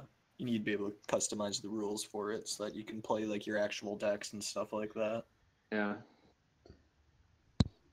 Because it's definitely nice playing, you know, playing against like Elo and stuff like that, and I could play against UMAC. You know, I could play whoever from EU that I normally wouldn't bump into. So that's a super nice part. But yeah, until you can actually get your specific deck in there to test that out and stuff like that. Maybe it's a great step in the right direction. Absolutely. For sure. Yeah, I agree here. SDNW is right. They really could just simply add the ability to customize the settings yourself. I think the problem is, like, it's not practical right now. It's pretty much friendly fights of who can run sci-fi best or with the most complementary deck. So I mean, for a person who doesn't play sci-fi, I haven't even run one friendly battle. I don't see the point. Again, like everyone has been saying, the cascading levels really just don't make to a realistic representation of what PvP will be like. So if anything, it's just a bunch of, hey, nice to meet you, let's mess around. But you know, the simple fix there is just make it more realistic, because I think the only benefit that we are going to have out of the friendly battles, other than like SDNW said, meeting people outside of our own servers, is just the practicing new things. So if I want to practice a Dougie deck that I never really ran, it's a good place to do that without risking my rank. But right now, it's just do that on the ladder. Just do it on the ladder like me. It's a good time. Yeah. No thanks. And there's so many other risky moves too. Headhunters you want to test and certain things. And like you said, or like was mentioned, if we have the ability to customize the settings, a card that I don't have leveled up, I can test at a higher level and see if it's going to be valid to do. Otherwise, I'm just going to be wasting mats and end up with a, I don't know, level 7 Mimsy that pisses me off because it's too easy to counter. Absolutely. Shots fired. I completely agree there. And touching on a level 7 Mimsy, I just want to say, everyone out there that's watching right now, type F in the chat to pay respects to our good friend Red Wine Mimsy, who's actually decided to quit the game entirely.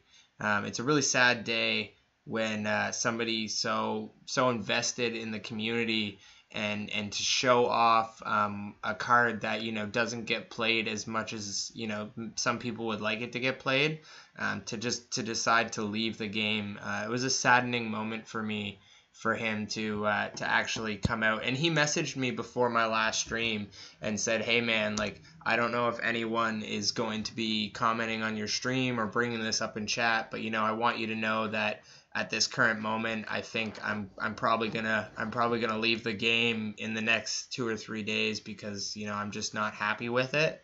And yeah, it was a really saddening moment, like I said. It's hard pioneering it like that and seeing, you know, what's gonna because up until just recently, no one knew what happened when you got a level 7 to begin with. So we were all like, maybe you get more upgrades, you know, maybe it gives you a level 8. We had no idea. Yeah, but realistically, once Slav got his level 7 rats and everyone's seen, you might as well just get a level 6 common maxed and quit it off there and just stop, because you know the extra, what did he get, extra 15 or 20 damage or something came from upgrading from 6 max to 7, like, and you couldn't upgrade farther than that. So realistically, the time it took you to farm those cards and donations isn't worth what you're putting into the game. Yeah, that was a crazy realization. I think it was I can't remember if it was Steve or Buck, but they said that they are thinking of implementing higher level cards. So, like, if you're a free-to-play player, then there's no ending for you, because you will never be able to catch up if they keep raising the maximum level. Yeah, absolutely. They definitely do need to keep a cap on it. I agree with they need to keep a cap. Yeah. Well, you may not be able to catch up, but you can definitely stay at the competitive level. Like, you know, I play against full level 6 decks really commonly now in the top 100, and I can still hold my own with level 5s and 1 level 6. It's not all about levels. You can stay a level back and still be competitive. But they're so strong. I know. Barely one bar to Slavis that has a fucking level 6 rare and level 7 common, and I have half my rares are level 4. 2 of my cards are maxed at 5. I have 1 maxed level 6 card, and the fact that I can't win against him anymore, it's just so weird. Why shouldn't I be able to win anymore just because he has a higher level card? I wanted to touch too on Mimsy. I really hope he does come back. If maybe his card in particular sees balance, or if the game sees more balance and draws him back. I always really hope these people that leave out of disgruntledness come back, like Sypha, because it really sucks that this game is pushing out so many of its great invested members just because of the crap. Absolutely. It's and there's fantastic members of the community too, right? Like, it's not even just really good, strong players. It's people that are involved in the different communities that this game has. And, you know... And they've been supportive even against, like, even when they've been doing stupid stuff. I know Red Wine Mimsy has done his own, you know, supporting Red Links and supporting South Park, even when, you know, so many things were stacked against. So it really sucks that they're breaking people at this point. They're literally mentally breaking people in their incentive to play, and it's a shame. Yeah. No, I agree. Red Wine Mimsy just jumped in and said, thanks, fellas. I don't know if he's been here the whole time, but I know he appreciated the fact that we touched on that for him. So very quickly, we don't have to get into this very detailed because I really want to get into deck discussion. It usually takes about 10 to 15 minutes per person. But which tournaments are you guys involved in, and are any of you guys organizing tournaments for friendly battles? And I'll jump right over to Mac again, and we'll just get started with you. I'm going to participate in the tournament organized by Roxo. And also the tournament organized by Elixir. The Invitational? And I hope to participate in the tournament with NAMBLINGS versus NAMBLETS when that ball gets rolling. Awesome. Yeah, no, I think me and Bounce and the other NAMBLINGS elders will be organizing some sort of... I believe a tournament. Is it? I can't remember. Was it a Swiss tournament that Butters was talking about, where everyone earns points? So it'll be less of a knockout and more of a point scaling tournament. I think that'll be really cool. But Lefours, is there any tournaments you'll be involved in or organizing? No, man. Ever since the BFU kept crushing my defensive spell cards, I've lost almost all of my competitive bones. I try to stay in the top 100, and it really sucks that I couldn't do that in season 2 because of the deranking from DCs before the match started. But honestly, until I see more balance, I'm not going to take any pride in rank nor really attempt any tournaments. Like maybe for fun, but I'm a competitive guy, so once in the tournament, I'd probably get pretty butthurt once I got out poisoned while I'm trying to run in mystical fantasy. So for me, no. Hopefully after season 3, which is when they claim they'll relook at Purify and Powerbind, I'll be able to take a more serious competitive angle on this game again. Absolutely. SDNW, what about yourself? So I will be in the Lixie Invitational, which we should be setting up here soon. I think with Roxo jumping in and throwing his up so quick, we're going to wait and see how that goes. But I will also be in Roxo's tournament as well. I will be repping Mystic Fantasy in that tournament of sci-fi goodness. So we'll see how I do. We'll see. I've been holding my own, so we'll see. It's all about skill. Talking about good luck, man, because you win that and you got the extra 1,000 coming from Ivrain, who offered an extra $1,000 to people who win without using sci-fi, which says it all. There you go, man.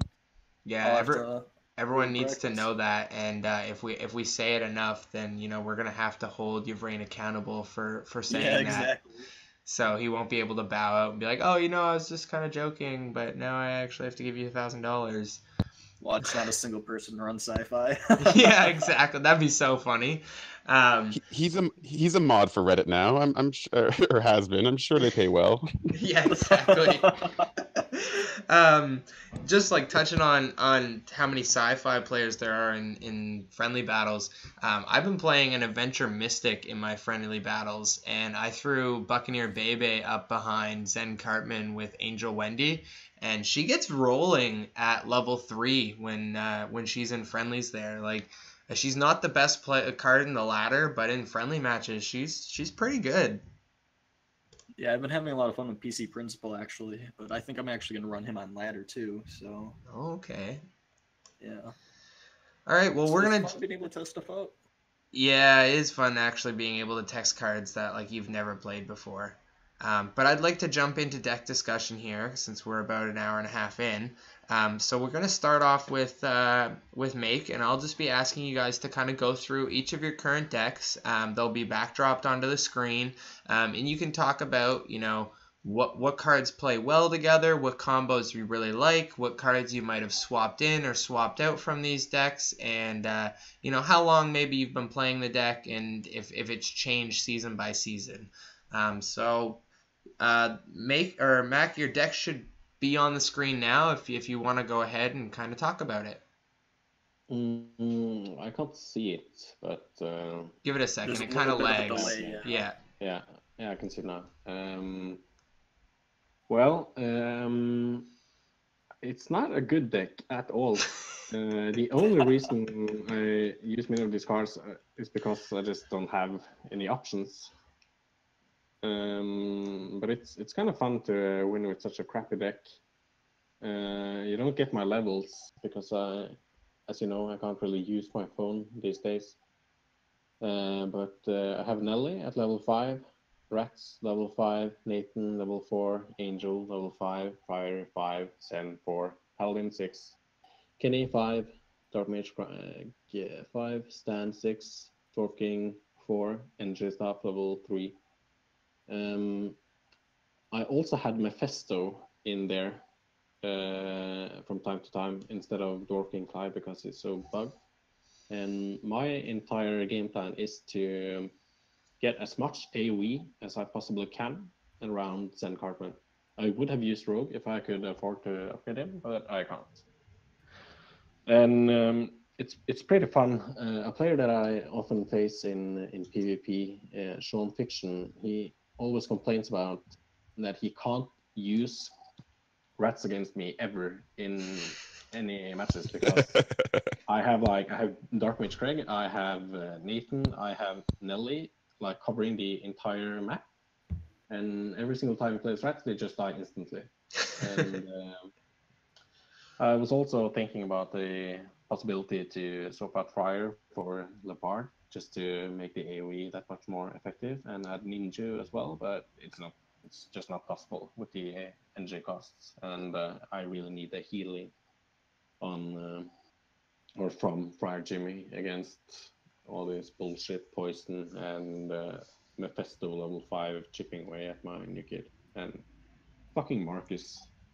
That's like the main reason for Friar Jimmy is to not lose to like people spending shitloads on Marcus. Absolutely. I know you've talked. You're a completely free to play player, so I'd like to get your touch on some of the cards that you've missed out on from not having cash in the game, because you just touched on not being able to upgrade Rogue Token. So I know you've commented before and said that if you weren't free to play, you probably would have got so many legendaries and so many more epics. So if you want to touch on that while we're sitting on your deck here, go right ahead. Yeah, I can clear up one misconception first. I'm not completely play because I use an app called Google Opinions or Google Survey or something like that in English. I'm not entirely sure. And I went through my Google Survey account yesterday actually, and I used $21 that I've gotten from Google Surveys. Got the big whale up in here, everybody. Yeah. Whale man.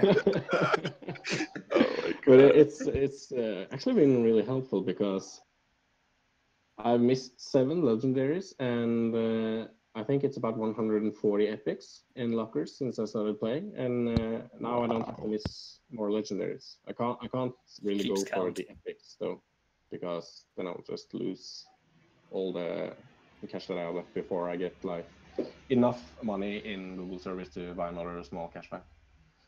Yeah, but I would have used Rogue Token for sure. There's not really that many other epics or legendaries that I would run from Mystic or Fantasy, but I would have loved to use a level 5 Dogpoo. He has like 226 damage, I think, at level 5. So I would love to use him together with Sam Cartman. Yeah, that's crazy. What are your thoughts on Marcus and PC Principle? I think Marcus is a bad card for this game, just like I think Marine Craig is a bad card for this game, because you can win just by spawning, and that's not the type of game I want to play. Yeah, PC Principle, like I think he has some awesome opportunities. He can be really good, but there's so many people that knows how to like exploit him, and I still haven't lost a single PCP user. Like PCP level 5, really strong card and really good for 4 NG, but when I can spawn an assassin behind him and time it with Stand the Great Charge and just get a free bar, that's insane. Why would I ever run such a risk in my own deck? But that seems, it's really I beat most of my PC Principle players, but having having Stan the Great ready for that and the energy for the assassin behind the guy, and because he's not going to be the only guy on the field either, you're going to have to ignore, probably a Terrence Mephisto that he's got on field, a fighter and a range, and just to spend that to try to counter PC Principle. I don't know. I find him really. I want to get him. That's why I brought him up, because yeah, I would absolutely love to use him at level 5. But yeah, me too. I would always made sure that I had enough energy to spawn a unit of my own behind my own PC Principle to block him from pushing opponent units back to my new kit. Yeah, that's the one drawback, and that's what I thought a lot about it when he first got released, how ridiculously easy it is to get someone knocked to their own new kid. But in actual practice, when he's at like level 5, because he does enough damage to said assassin that the assassin's pretty squishy by the time he hits the new kid too. Like, it's almost better to try to use it with a fighter these days. But it's tough. But then again, you could also do it with a fighter, as you say. And I played Sabi T, if you remember him from. Oh yeah. Yep. I played him a lot of times, and it's just ridiculous every time he spawns PCP. I can just abuse it and win because of that. Yeah, yeah. He's been working really well with me with Mystic, just because you can have him out there, and then if anyone drops anything, you'll have Zen in the back that you can pick him up with and just kind of corral him back there. Yeah. So That's a neat idea. I was thinking about using him with poison, so I can just toss back people and watch them die to poison before they can do anything. yeah, I kind of want to run Hallelujah with PC Principal and Zen Cartman and Medusa Bebe, and just run a full like tank deck. So that's something I've been playing around with right now. I think I would use Mystic with Adventure for a full tank deck and use. Yeah, it would definitely work better than Fantasy, but you know, Mystic Fantasy is kind of my thing. That is. Just one more thing I'd like to ask you there, Mac. How much cash does $21 in Google surveys get you? Not much in Norway, because Norway is one of the most expensive shops in this game. So let me just do the conversion here. So it costs like 55 crowns for the smallest cashback, and that is approximately $7 American dollars. So Okay. yeah, I don't know. Is it 500 cash you get in small cashback? I think so. Yeah, so I've gotten like 3 of the small cashbacks then, and 1500 cash. I'm opening up my own game. I want to see. I'm trying to think of what the cost of that cash pack is in North America.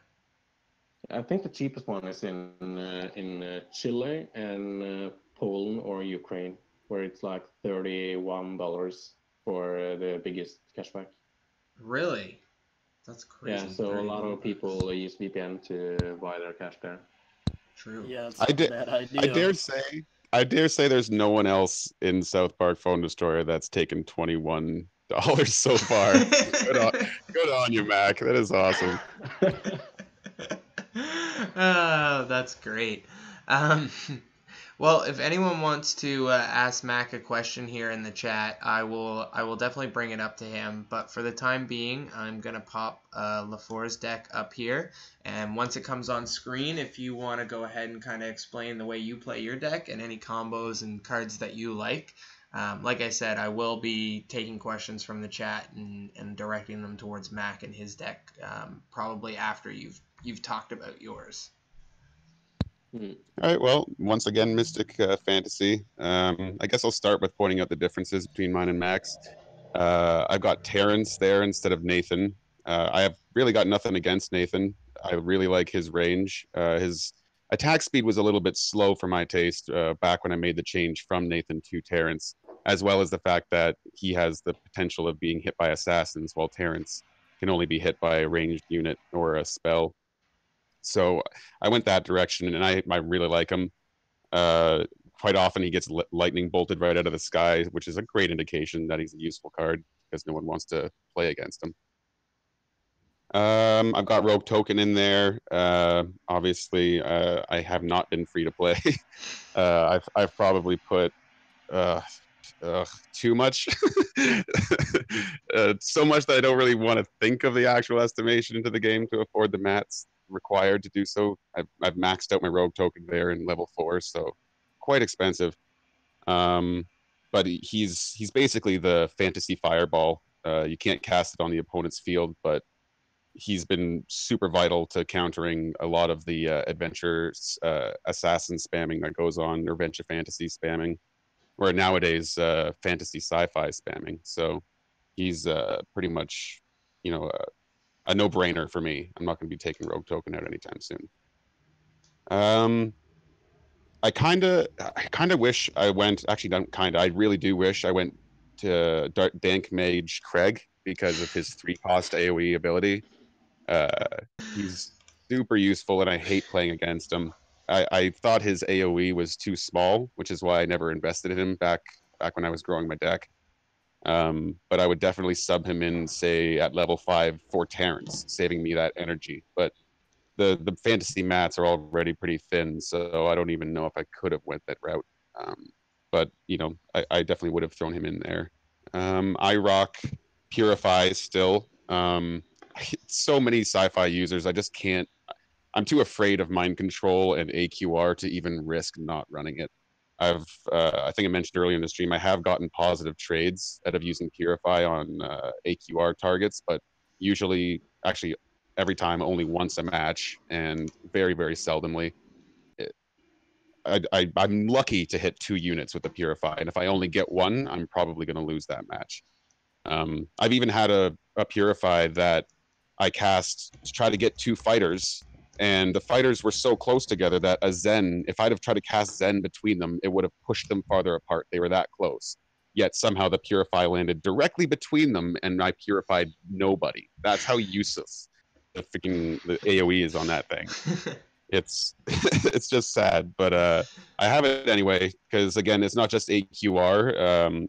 If they use AQR really well, it's almost going to be a draw or a loss automatically anyway. I use it mostly for really clinch mind control cheese, like because that can get you spawning at the wrong place, and then they mind control your guy. They could take apart pretty easy. Mm-hmm. So I keep Purify on there pretty much for that. That was the scourge of my poison. I can't tell you how many times I drop Dougie and I'll just be mind control. Just like really, like you just sit back and just watch yourself lose. And I actually got turned on to Unholy Combustion through SDNW because I would have naturally run Transmogrify because of the nullifying of the Death Wish. A lot of people will run Barb Brady, and you know, depending on where he blows up, he can do a lot of damage to your units, a lot of damage to your units and your new kid, or just your new kid. So I would have run Transmog, but using Unholy Combustion aggressively, like for example, sending someone at their new kid and then waiting to Unholy Combust their maybe Zen defense or whatever, can really pay off. Even though and a -2 energy exchange, I've won matches directly because of the Unholy Combustion on that player. So it's a very offensive or offense card compared to, I think, Transmog. But with Transmog, if I try to Transmog somebody that is defending the new kid, my assassin or fighter, whoever, has to take the moment to strike down that rat and then move on. So that taking away that the time needed to attack is actually very beneficial, which is why I run Unholy instead. I would, however, very happily sub that out for Dwarf King Clyde. I'd save the energy, and it's pretty much the exact same effect. I get a removal of pretty much any card except for a tank. And even at tanks, if you have a max 5 Dwarf King Clyde, it's quite the chunk coming out of them. So I would do that, but again, DKC is buggy, and I could never get him to really get his attack off or his war cry off more than 50% of the time, and I was sick of him letting me down, so I got rid of him. And actually, on that note, I'd kind of like to go back to Mac and ask him about his recent using of DKC and if he's seen any difference in the success rate of DKC's Warcry. Yeah, like a lot of people say that it's fixed now, but I can say that it's working out better, but it's not fixed because I used it like 3 days ago, and the opponent blocked him, and then he dealt the Warcry damage to the enemy new kid, like the old one in soft launch, where he had like like the same with Hook and Clyde, like a lower Warcry damage to new kid. And I think that's just his automatic attack that he does, because when DK hits, he does the Warcry damage on top of an instant auto attack. Yeah, but in it's just the same as with Hook and Clyde. He has 2 separate Warcry damage values, and I'm pretty sure that they never removed that from Dwarf King Clyde, to just remove his ability to target the new kid. Gotcha. Oh. Yeah, DK's been working a lot better for me too. So I've only had to mess up one time in the last while now. So like mine is level 4, so he can't kill like level 6 fighters. So you know what, like, I kind of noticed? It got played against me. I think yesterday, the day before, and I had went to block his DKC. And it might have just been my perspective, but it seemed like he did his war cry from further away from the opponent he targeted, because I had rats down and an assassin in the way, and he seemed to attack around a rat. Like he didn't actually have to blow through all of them. I've had him do he does like a force punch over top of everybody. I've had him go for a Mecha Timmy, and they dropped rats in front. He did not even get close to that Mecha Timmy, but he swung and he just blew away the Timmy. I was like, that works for me, man. That works for me. Yeah, can't complain about that. Yeah, that might have been their little, I mean, because they don't really release very candid patch notes anymore. Really stupid, but that's the way they're doing it now. They might have increased his Warcry's range the tiniest bit to counter people's complaints about him being blocked and his Warcry being nulled. But I mean, the other half isn't because he's being blocked. Actually, probably more than half the time, it's actually just because of the buggy game not registering any Warcry whatsoever. So until I see that's fully fixed, I really don't want to bank 4 energy on it. Maybe at a max 5 energy, if I had mine maxed at 5 as an individual unit, he'd still be good enough to just kind of whatever on the Warcry, but not at max 4. It's just not worth it. Yeah, I have him at baseline 4, and it's just so annoying. But I actually wanted to comment on something. You said that you used Mephisto instead of Nathan, and the thing is, I don't use Nathan instead of Mephisto. I use Dark Mage Craig instead of Mephisto, and I use Nathan instead of Catapult Timmy. And I think it's a difference there because, like, he has the long range damage dealer backline role in my deck.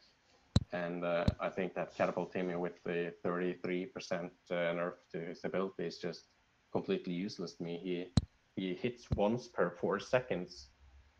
And okay, if I'm going to have a range unit that hits once per 4 seconds, I'd rather have it be someone with a useful ability. And that AoE damage on Nathan is much more useful to me than 2 level 4 rats. Yeah, you preaching to the choir, man. I was up in arms when they went to nerfing Catapult Timmy. Everyone's running Nelly, Terrence, this, Poison, that, and the other thing to counter swarms, and somehow underpowered level 4 and level 3 rats had his card get nerfed. And when you look at the stats of the rats he's actually summons at level 4, it's not max level 4 rats. They're pathetic little 22 health rats or whatever. So it was just, I hated that. But I mean, the whole reason why I started or actually maybe not started using Catapult Timmy, but continued using him at level 4 was his slow speed. And it's so helpful for Mystic's defensive push and crawling Zen towards the line while their push potentially comes across your line and makes it a lot easier to manage. Yeah, but that's Nathan has like the same walk speed as well, so he's working great for me, and it's also like a lightning bolt target, so you know it's a strong unit when people insta kill it. Yeah, like I said, I would love to sub in DMC, but Rogue Token pretty much took all of the red mats, and I don't even know where I'd sub in DMC at this point. Like, again, my best plan would be Terrence, just because I really can't see maybe Unholy Combustion and get rid of my removal card, but or Purify. I would remove Purify, probably. Whatever. Purify, they'll have just about my deck, so. Yeah, I just I can't do it. And every time I do get rid of, and I've swapped out Purify for Powerbind. I've swapped out Purify for a Nelly. I used that a couple times, and you know, I got use out of it. But there was every single time I swap it out, I get a match within that day that I'm like, I know I could have won with Purify because it just goes unanswered, and it's with only 1 level 6 in my deck. There's not enough strength on the field for me to just battle my way through, you know, so many effects gone unanswered. It's just too many draws at the end of the day. If I don't run Purify, it's pretty much draw against sci-fi at best. If I run Purify, I can at least possibly squeak out the win. There you go. I've got a couple comments on your deck, more or less than questions. And one was actually just about you describing your deck. I love that you called him Dank Mage Craig. And I've heard that's his name, baby. I've heard that name thrown around for him a few times, and I just think that's the greatest thing anyone ever said at one point, and it just caught on like completely with every player almost, because everyone calls him that, and it's just hilarious. So that's my first comment. My second one is I love that the fact that you talked about Unholy Combustion as an aggressive move, and I know we'll probably, whether or not it's in SDNW's deck, we'll probably hear about it at some point, because it was in his deck on the last time he was on in episode 1. But yeah, like I feel like a lot of people just seen Unholy Combustion as the card to get rid of Manbear Pig, and I don't know if it was directly related to SDNW playing it, but it seems to be growing more and more population. I know he was more or less the first guy to kind of do it. But yeah, it seems to be more and more growing in terms of, like you said, an aggressive card to, like, you've got a push going and they're trying to defend. Well, you've got all the energy built up. Why don't you just drop Unholy Combustion? Yeah, I think one of the things people forgot, because so many people that complain inside of Reddit or any of the forums are complaining about how impossible it is to get back from negative energy exchanges. And people really do forget that even at a -2 energy exchange, if you pop the right target when you're aggressing against the new kid, it wouldn't matter about how little energy you have left after, because they have to then push all the way across the screen to get to you. And to defend even at a -2 energy exchange is not impossible. And in many cases will be a win.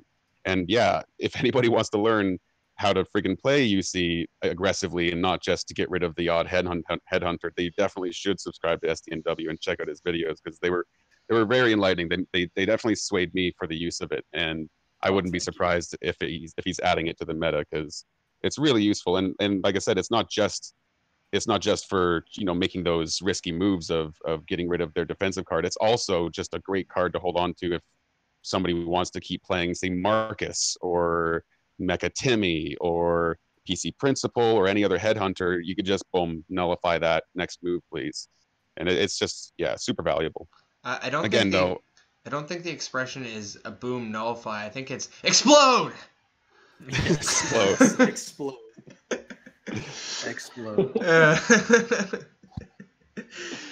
Yeah, plus also it's a card, a spell that could be used very, very capitalistically when used skillfully, because you can take out an Alien Queen Red before she lands her war cry on all of the targets. You can take out a Rogue Token before, again, his war cry hits all of the people. You could even take out a freaking Hook Hand Clyde or a Alien Clyde, because you just really didn't want them to take out your, say, Terrence or your own Timmy or whatever. It's a really, really useful card, and yeah, probably not going to be getting rid of it until my Dwarf King Clyde gets back to unbugged. Yeah, I will definitely be touching on it when we go over X. I've actually done that with Transmogrify against Alien Queen Red and lost because of the instant Warcry bug. So it's a double-edged sword in these buggy days. Yeah, Yep, absolutely. for sure. I've definitely shot some rogues that have gone off instantly, and you're like, really, that's fantastic. You know, I've heard about that bug, but I actually haven't seen Alien Queen Red do an insta cast. Is it the same as Clyde's, where if she's cast at the same time as the enemy's cast, or is it just one? I have I've no never idea what's played her causing myself to test it, but I've seen it in I think like 6 matches where I've seen it like, what the fuck, the balloons just flew right away instead of that little throwing animation. Yeah, I can't Yeah, say we're I've probably ever worth a seen test it. in friendly battles. Yeah, that's something I can't say I've ever seen, and I've played Alien Queen Red for a long time now, and I can't say I've seen it personally, so I don't know what the direct cause of it is. Like with Hook Hand Clyde, even when I play him, I only get it half the time, but Alien Clyde, I can literally time it perfectly to instacast every single time I play him.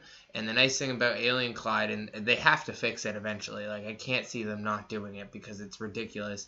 But with Alien Clyde, you actually, I don't know if most people know this, but you get a split second after the card is played to drop Alien Clyde. It doesn't have to be played right away.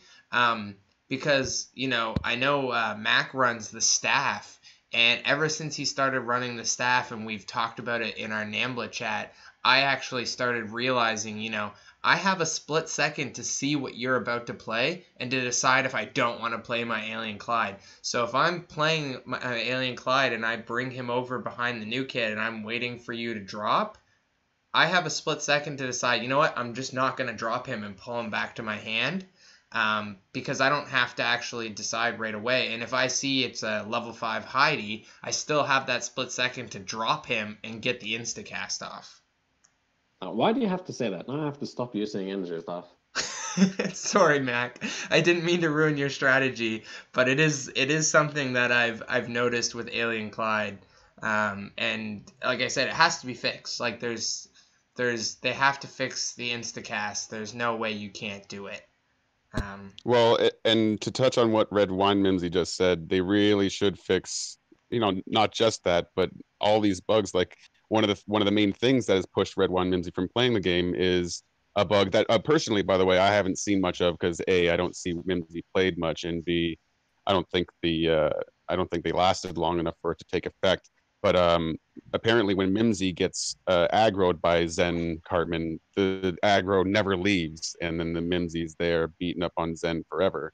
And so, just that little bit of tweaking can all of a sudden change the game enough to say keep a top level player who's been super supportive in the community.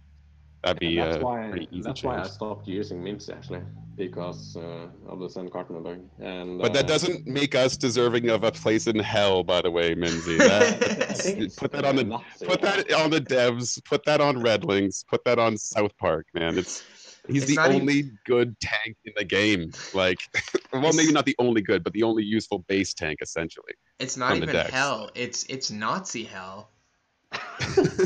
That's like in the Terrence and Phillip episode when Scott is like, I wish head cancer on you, and Terrence is like, head cancer? Like, it's not even cancer, it's head cancer. Like, you're going to Nazi hell.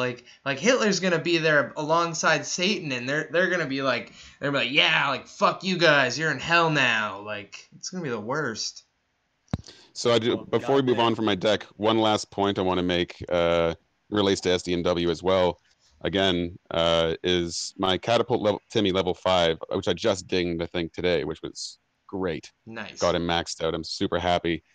Before I had him in there, I was testing out Robin Tweak, and unfortunately, I had put enough mats into him to max him out at level 5. And he's, not a terrible card in particular. He's got his benefits, but 4 cost ranges, I find you don't really want to have more than one of them. You end up at too much of an energy disadvantage trying to catch up, and especially with the back line that's so easily fireballed or whatever, or poisoned. It's really hard to keep that energy going. And so I tested him for a while, and you can get away with a lot of cheese with Robin Tweak, but eventually there's just too many counters for it, and the people get too used to it, and it wasn't a helpful enough card. Also, at max 5, even the amount of health that he gives, I think it's 400 or 410 health, something like that. It doesn't last long. Like in the meta right now, that's like a couple of swings from a level 5 maxed assassin. Basically, it goes by in seconds, like less than 5 seconds. That health will be gone unless you can somehow protect it. So, him as a unit wasn't solid enough to make that 400 extra health actually playable. And I had to revert back and go back to my catapult Timmy ways, which SDNW assured me was what I should have done to begin with. So, no, absolutely, it is, man. It is absolutely. And unfortunately, Robin Tweak, if he's definitely played with Canadian Knight Ike, can be a magnet for Lightning Bolt, and even Unholy Combustion at a -1 energy trade can save you with like a Robin Tweak Canadian Knight Ike combo coming at you. Well, at a -2, because you could explode the Ike too and leave the Robin Tweak, and you're just as well. Yeah, exactly. Always. So you have both choices there. And a lot of people running Cock Magic as well nowadays, if they're not running one of UC or Transmog. Yeah, it's a super easily counterable. For sure. Play. Just before we're going to go to SDNW, I'm actually going to bring his deck up on screen so we don't have to wait for that little bit of lag. But before we go there, I want to touch on one thing you said about negative trades. And I think Biogenesis actually was one of the best people to talk about it. Tempo in this style gameplay right now is more important than trading. And if you can keep tempo with a negative trade, it's totally worth it in every sense, in my opinion.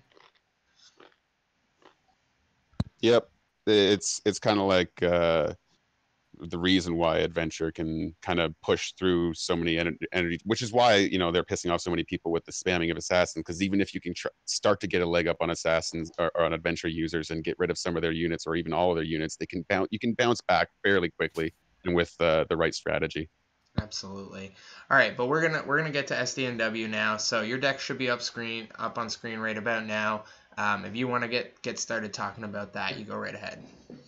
Yeah, all right, sounds good. So, yep, my deck is the same as I showed off on the first episode of this, but Is thought that maybe I'd go a 69 little. rogue tokens? That is 69 rogue tokens. That is sexy as fuck, bro. Isn't it? Yes. Yeah, but anyways, I figured I'd go a little more in depth into it this time. Talk about some of the underlying strategies a little bit more. So I know last time I touched on the synergy with Dwarf King Clyde and Unholy Combustion for really pushing aggressively with the Mystic playstyle, but at the same time, this deck also relies sort of heavily on the traditional slow push Mystic. So that's the Zen Cartman start or the Catapult Timmy start. So the reason to use Catapult Timmy is not his rats, not his damage or anything like that. It's his slow ass push. Like, he barely moves, so it really lets you draw the enemy to your side of the field, and that's really, really important. And that actually goes hand in hand with Rogue Token, with the whole slow push Mystic thing. Rogue Token is he's like the savior to Mystic. He works so well. I can't believe people didn't use him sooner. With Mystic having the fight on your side of the field so often, you're able to use him for a lot more than just picking up assassins or ranged units and stuff like that. Really, his Warcry got buffed. His Warcry did get buffed, which is nice, because now he kills at level 3. He kills level 5 assassins or common assassins, so that's really good. And he kills level 6s now at 4. But he also still does a huge chunk of damage. People need to think about. You can drop him on, say you have like 3 fighters on your Zen, you can drop Rogue Token on there and chunk them down pretty well, especially with some Dank Mage in the background. Drop an AoE on him, and it can be really, really strong. Yeah, the Unholy Combustion, you're talking about the negative trades. So I will straight up explode 2-cost cards. I don't even have a problem with it. If it means my assassins or fighters can hit the tower, where they're not going to switch off to like hit a rat or hit an assassin. If I can get them to hit the tower, that's usually a bar. If I have two fighters up there, there's nothing they can do at that point. So it's really, really good for being aggressive. Can I ask a question before you move on? Yeah, absolutely. Do you find that when someone plays a headhunter against you, do you then go for Unholy Combustion, or do you just use the strength of your cards to take him out and save Unholy Combustion purely for offensive moves? I tend to use Unholy Combustion purely offensively. Well, I shouldn't say that.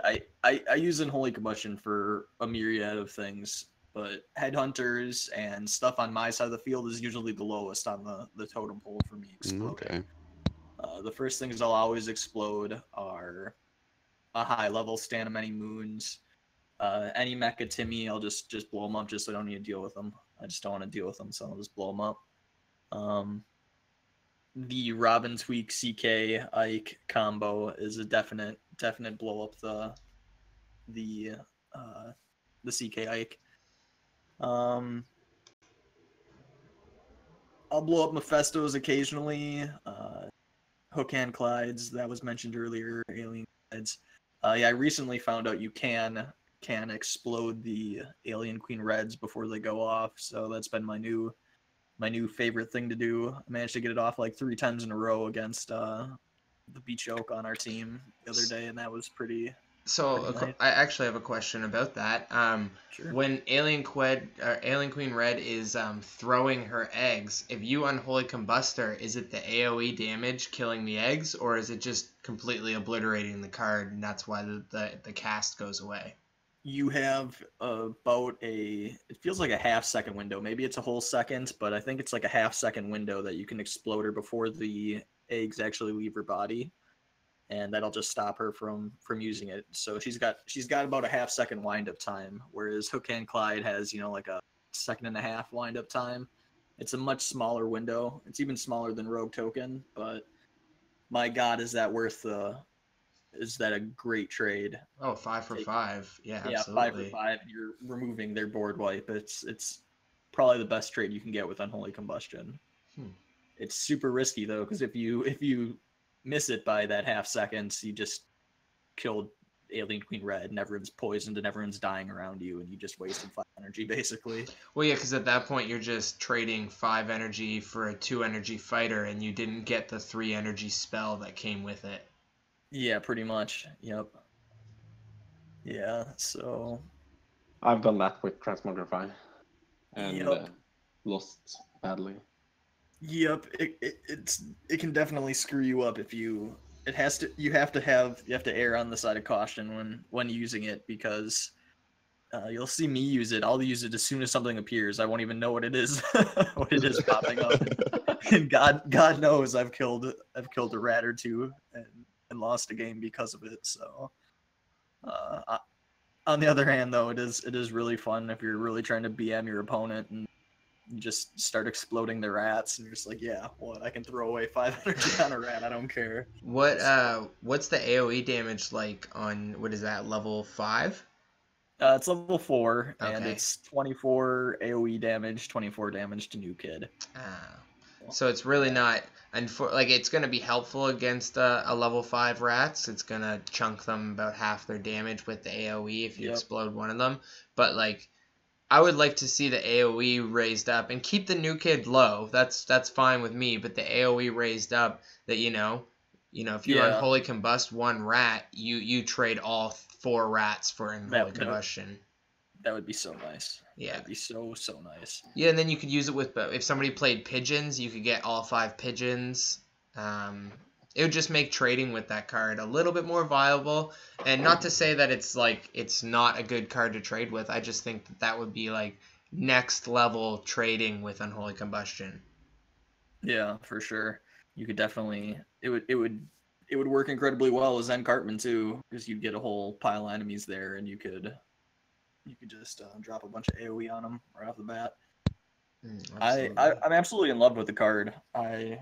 It's fun to use. It looks absolutely awesome in game. The giant blood splatter, the explosion, the smoke. It's really fun to use. Really satisfying card to throw out there, especially like Definitely. I said, when you take out an AQR or a rogue token before they get their ability off. You just it makes you feel cool. It looks like it's a really nice skill play. You know? It would be cool if Mystical, because they don't really have a Swarm card, and I know most Swarm cards are normal cards anyways, other than Fantasy's Underpants Gnomes.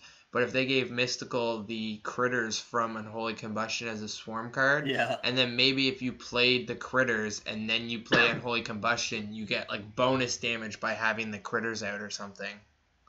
That could be cool. I actually thought about the Christmas critters as a ranged swarm before visitors were released. I kind of pictured them, sitting in the back and then just pew-pewing people with their laser eyeballs. Yeah, So, that would be cool. Yeah. Absolutely.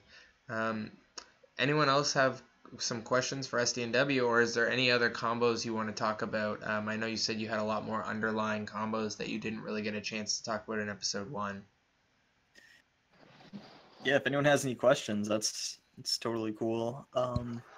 I've got another question. Yeah, shoot.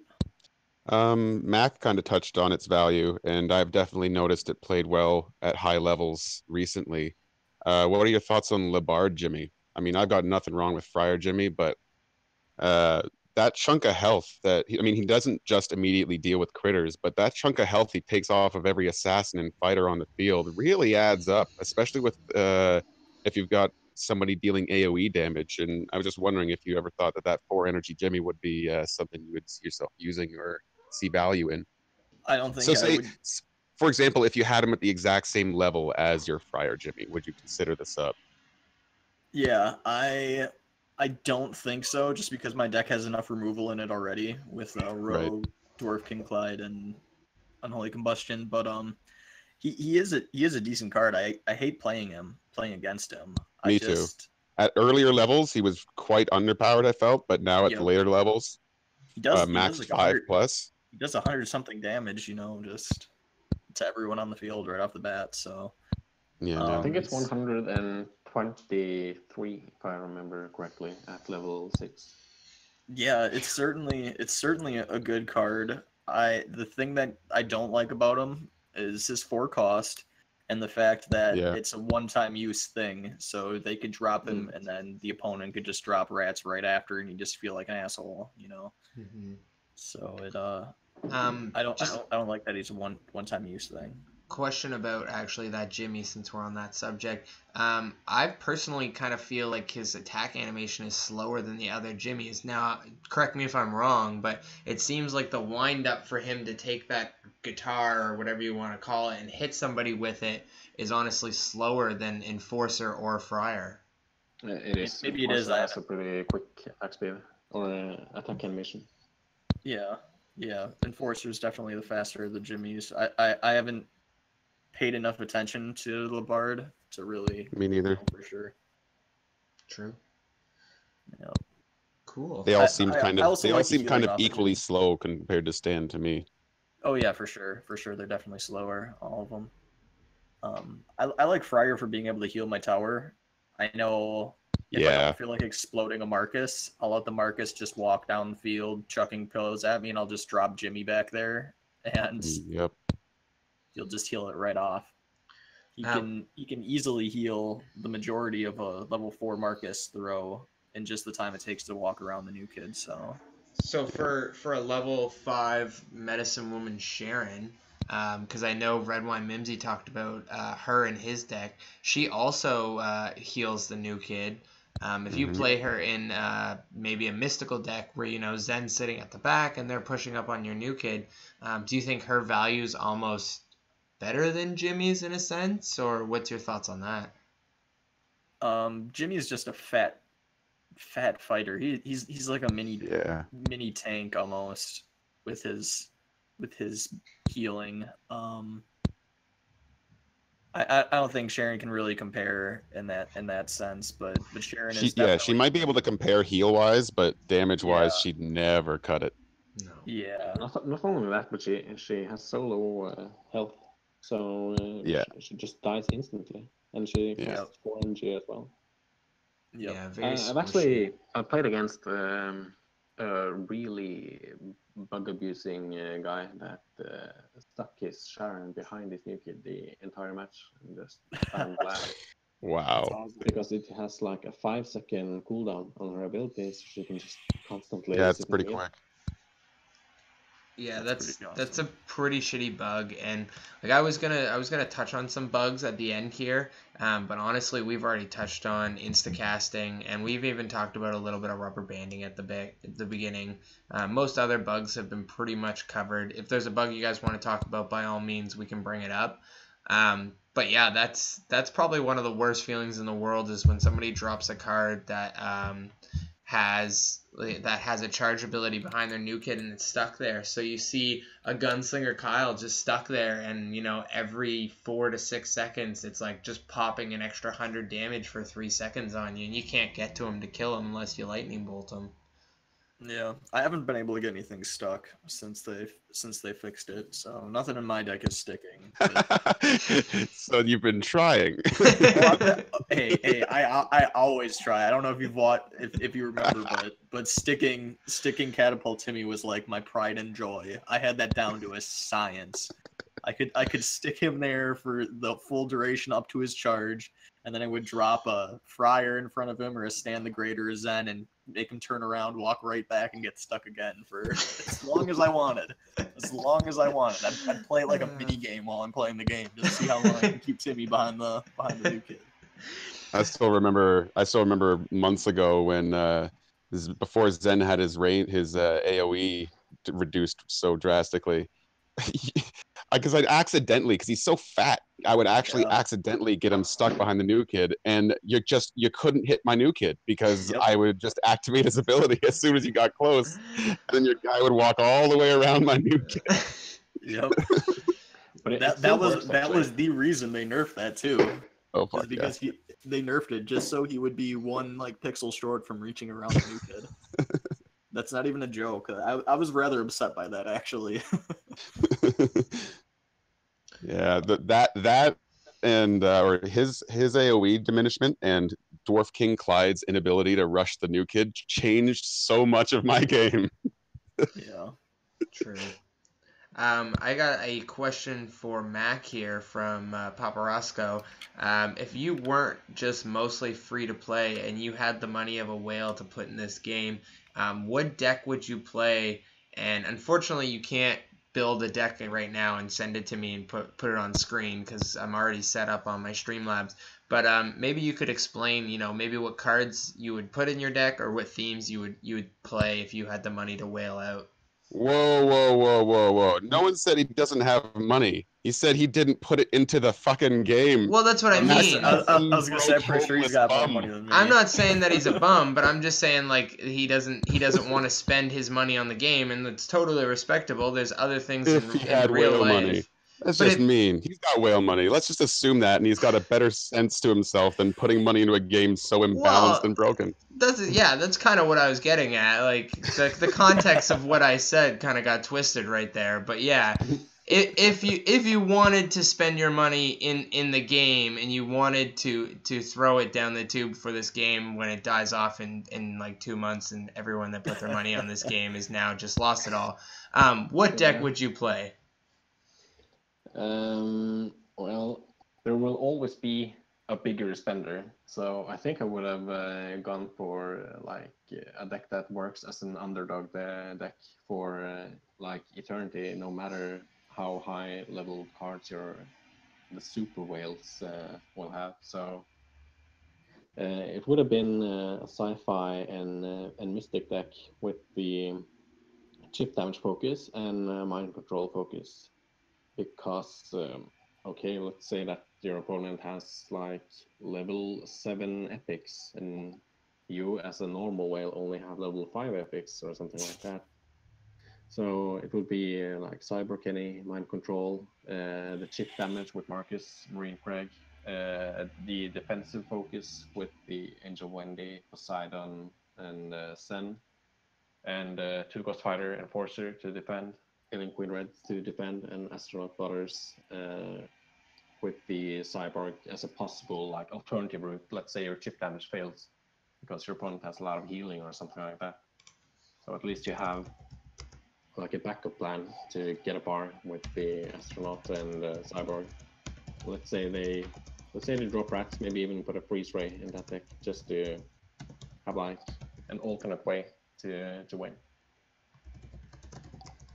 Nice, fair enough. That's probably a good deck that a lot of people actually do run, whether or not they put a lot of money into this game. Even as a free-to-play player, it's not really that unobtainable if you start off your entire account with, a chip focus. And let's say maybe Redlings realize how boring like these chip damage decks are, and they decide to change it. Well, that doesn't really remove much from that deck because you still have mind control and annoying stuff like that to counter your opponent. But maybe Purifying gets better. I'm not sure if they will do that. They said they would do a slight increase to Purify the radius, and I just think that they regret putting it in the first place. They seem to want to have these like crazy abilities and effects just run wild and see what happens instead of implementing counters to them. Fair enough. I got a question for all three of you, and we'll go in the rotation that we've been doing this whole stream. If you had to see a new theme come into play, what theme would it be? And I know most people are going to say the superheroes because of Fractured Butthole, but what theme would it be? Like, what type of theme? And how would it be implemented to the best that you could describe? An entirely new theme? Yeah, an entirely new theme. Like, how would they implement it? Would it be like how they implement cards? Where you have to buy event packs, or would it be, through PvE, or how do you think that they would do it to do it well? I think the best way would be to, let's say, introduce a new theme with maybe 10 new cards, add like from every PvP pack and stuff like that, add more cards to those packs, and make sure that like maybe 5 of those 10 extra cards are from the new team or something like that, so you don't like dilute the pool. Let's say you never want to play the new theme and you hate that you're getting new cards. Well, if you get those in addition, then you could donate them away to the people that want to run the new theme without it negatively affecting you. Fair enough. That's a good answer. How about yourself, Lefours? If you had to implement a new theme, how would you go about doing it? Implementing a new theme? Yeah. I would wait until the game was balanced. Also a good answer, I think. But like, I mean, ideally, if the game right now was balanced, I had no complaints about bugs or imbalance throughout the decks. I mean, I think the best way to roll it out would be to reset PvE levels at the exact same time, re-release a new set of levels incorporating the new theme in their decks, and maybe even an extra one for neutral, seeing as they never bothered to do that.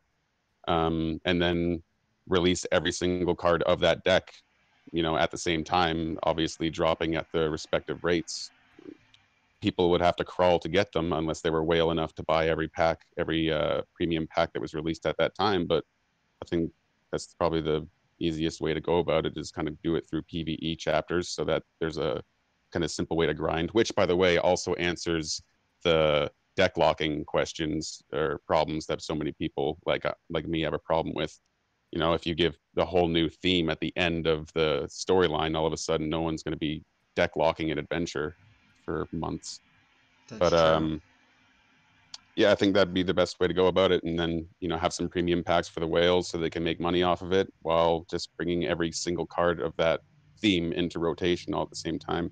It's going to hurt drop rates for the other decks, obviously, because it's going to take away, as many, fantasy and mystic drops that you're kind of hoping to rely on for leveling your current deck. But when incorporating a whole new theme, it's kind of just no way around kind of diminishing the rate that you can increase the previous decks. So I think that'd be the best way. What about SDNW? Do you have a different opinion? No, I think Lefours nailed it on the head there for how they should go about releasing it. It definitely would have to be a new PvE chapter, and I think that'd be absolutely great. For the new theme, obviously, I'm gonna have to say that superheroes is the most obvious choice for it. But I would also like to see them implement sort of like enclaves into the different themes. So, say Mystic will have all of their goth kids.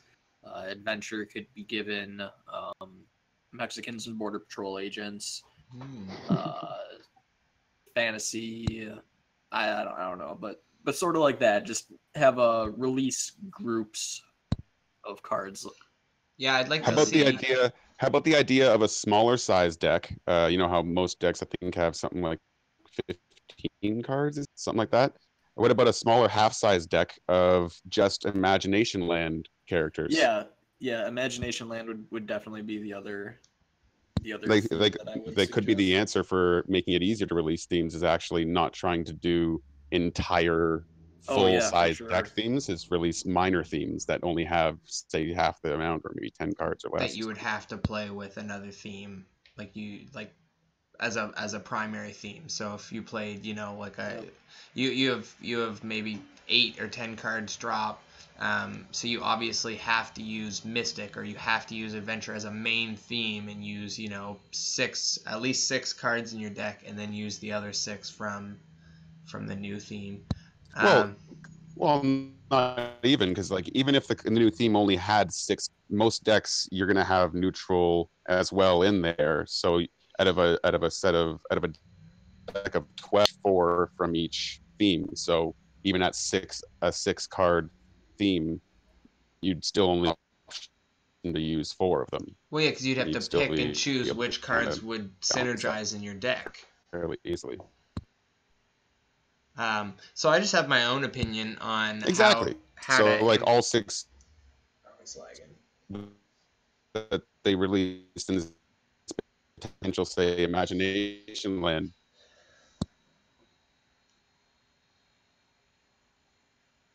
We've nerf Robo Lefours.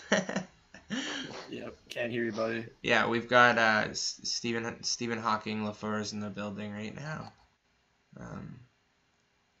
Rest in peace. Yeah, I've got probably like one more piece I wanna kind of add to that. I think a cool way to introduce a new theme would to be possibly for a limited time only, give you the opportunity to play your PvP packs out for that theme. So you'd still get your normal cards, but maybe use it like a single theme PvP pack. So when you do your refreshes, maybe for a week or a weekend event even, all those refreshes are getting you that new theme. It's getting you all the superhero cards or whatever it is, because then it's going to give people an option to say, well, I don't really like spending, and like the big packs will be available obviously, but it's like I don't really like spending all this money on the high value packs. I'd rather just PvP refresh, but PvP refreshing isn't going to help me because it's so diluted with all the other themes. But if 3 days on a weekend event, you could just PvP refresh superhero packs only that come with normal cards and the new theme cards, I think that would be kind of an interesting way to go about it. Yeah, absolutely.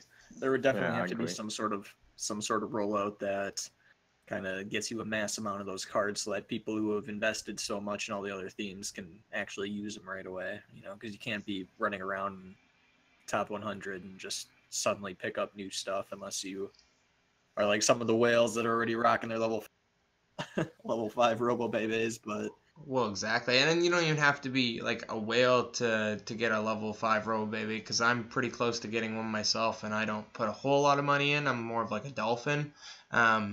But at the same time, that's a card that was released in a theme that I play, so obviously I'm gonna go hard getting it.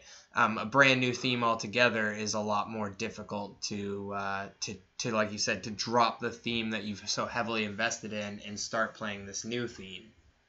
Yep, absolutely. Cool, guys. I'd have to drop Mystic because I only have like 4 Mystic cards in my deck, whereas the rest are all fantasy. So yeah, it'd make it really hard to swap around. And who knows if the new theme is going to mesh with fantasy cards. Maybe it meshes better with Mystic. So how are you going to put 8 other cards into your deck that exactly. Yeah, you don't know what it's going to play like. So it's definitely an issue, and I think that's why when people say, "Oh, bring superhero cards into the game," I think that most people are just like the devs are just kind of like, you know what? If we did that, a lot of people aren't even going to even bother with the new theme. Yep, for sure. It's really not. It's not a money grab for them. That's the biggest thing, right? Yeah. All right, guys. Well, it's been it's been a really nice pleasure having you guys all on, and I'm sure lots of people are really happy to hear your guys' opinions, especially being 3 elders that have been with NAMBLA for a long time. There's a lot of history there, and a lot of really awesome things that you guys have done to bring the team where it is. So I'm just going to give you guys a chance to kind of self-promote yourself. If you guys want to, talk about how to reach you on Discord and DM, or, what other social media platforms you have, you've got a second now to just kind of do that. So we'll start again with Mac like we always do and kind of go around from there. I can drop a link to like a guide that I made for like the world launch in the chat, where you can see like my thoughts on how strong different units are and how you can use them, like tips like that. Yeah, absolutely. Go for it.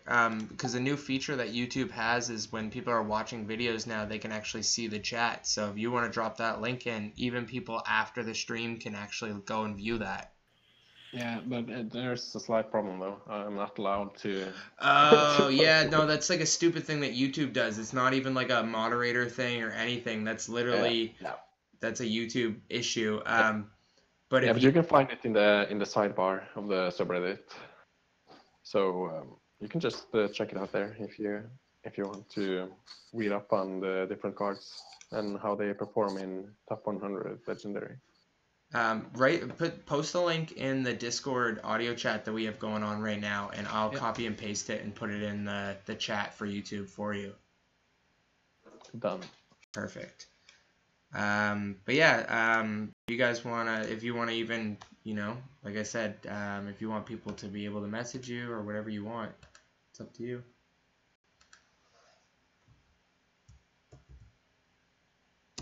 Well, I don't really have a YouTube or something. I think I'll be content with the link. Oh, that didn't work for me either. Apparently, I can't even post a link in my own fucking YouTube chat. What a bunch of bullshit. Right, yeah, but for anyone who's looking for it, if you go to the subreddit, the South Park phone subreddit, look at the right-hand side of the screen, scroll down, and you'll be able to see a list of guides there, and there's one by Mac there for you to check out. It's definitely a good spreadsheet to check, so. Absolutely.